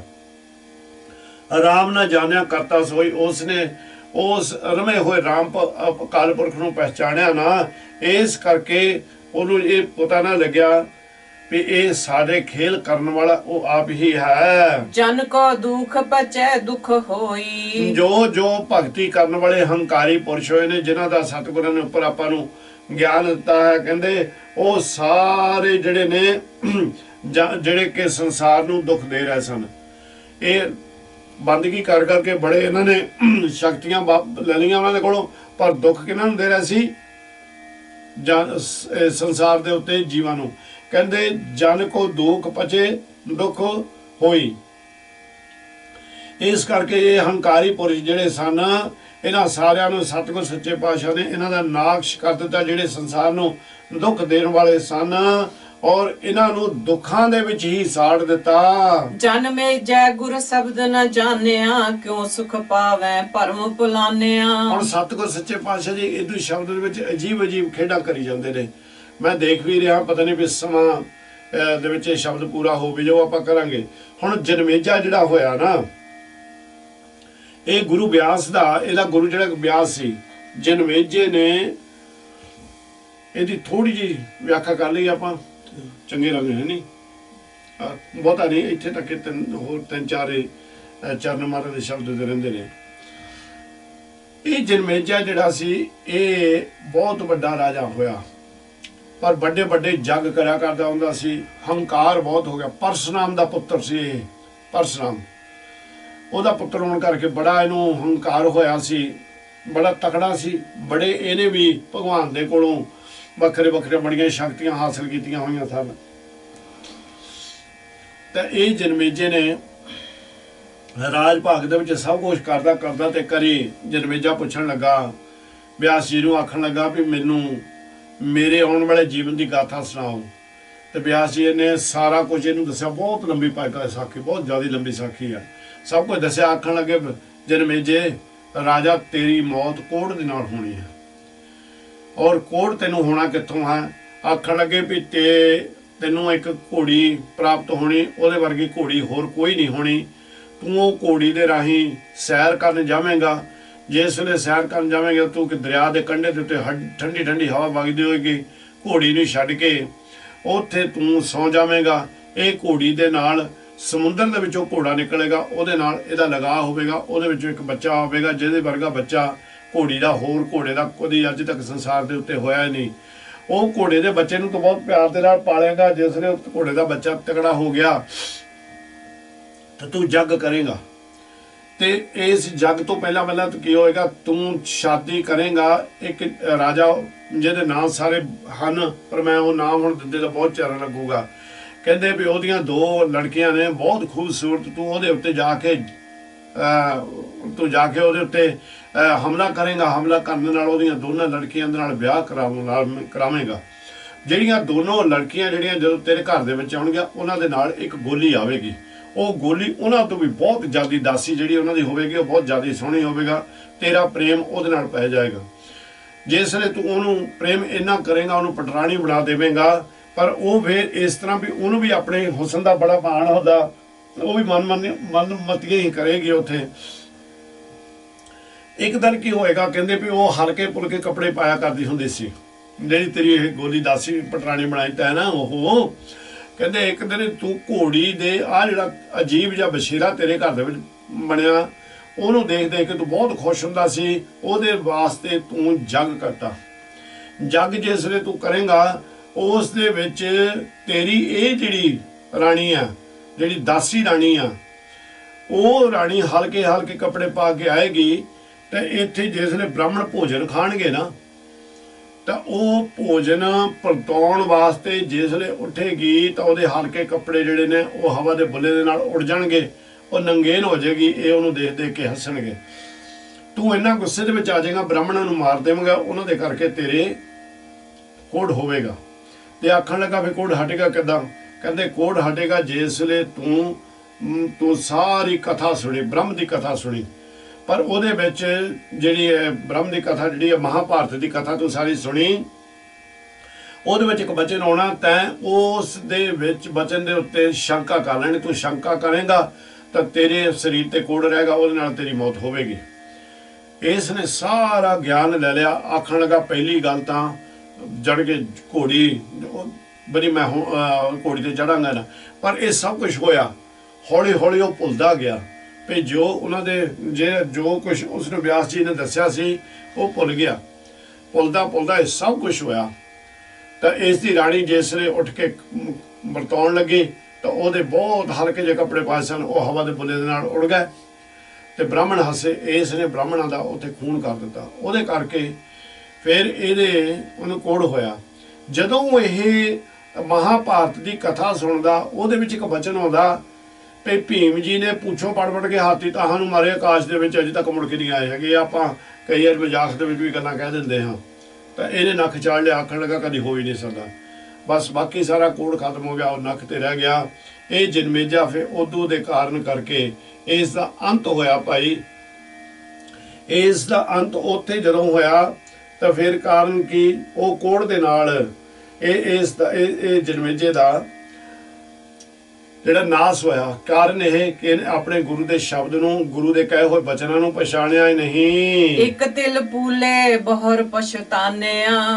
ਇੱਕ ਤਿਲ ਇੱਕ ਥੋੜਾ ਜਿਹਾ ਜਦੋਂ ਇਹ ਭੁੱਲ ਗਿਆ ਤੂੰ ਚੀਜ਼ ਨੂੰ ਵੀ ਮੈਨੂੰ ਮੇਰੇ ਗੁਰੂ ਨੇ ਕੀ ਕਿਹਾ ਸੀ, ਇਸ ਨੂੰ ਬੜਾ ਪਛਤਾਤ ਹੋਇਆ। ਤੂੰ ਚੀਜ਼ ਦਾ ਬੜਾ ਦੁੱਖ ਇਦੂ ਭਾਰੀ ਦਾ ਹੋਇਆ। ਹੁਣ ਇਹਦੇ ਵਿੱਚੋਂ ਆਪਾਂ ਨੂੰ ਇਹ ਵੀ ਜਦੋਂ ਇੱਕ ਵਾਰੀ ਇੱਕ ਸਵਾਸ ਵੀ ਸਾਡਾ ਨਿਰੰਕਾਰ ਦੀ ਬੰਦਗੀ ਤੋਂ ਬਗੈਰ ਬਿਰਤਾ ਚਲੇ ਜਾਂਦਾ ਤਾਂ ਸਾਨੂੰ ਕਿੰਨਾ ਪਛਤਾਵਾ ਹੋਣਾ ਚਾਹੀਦਾ ਹੈ।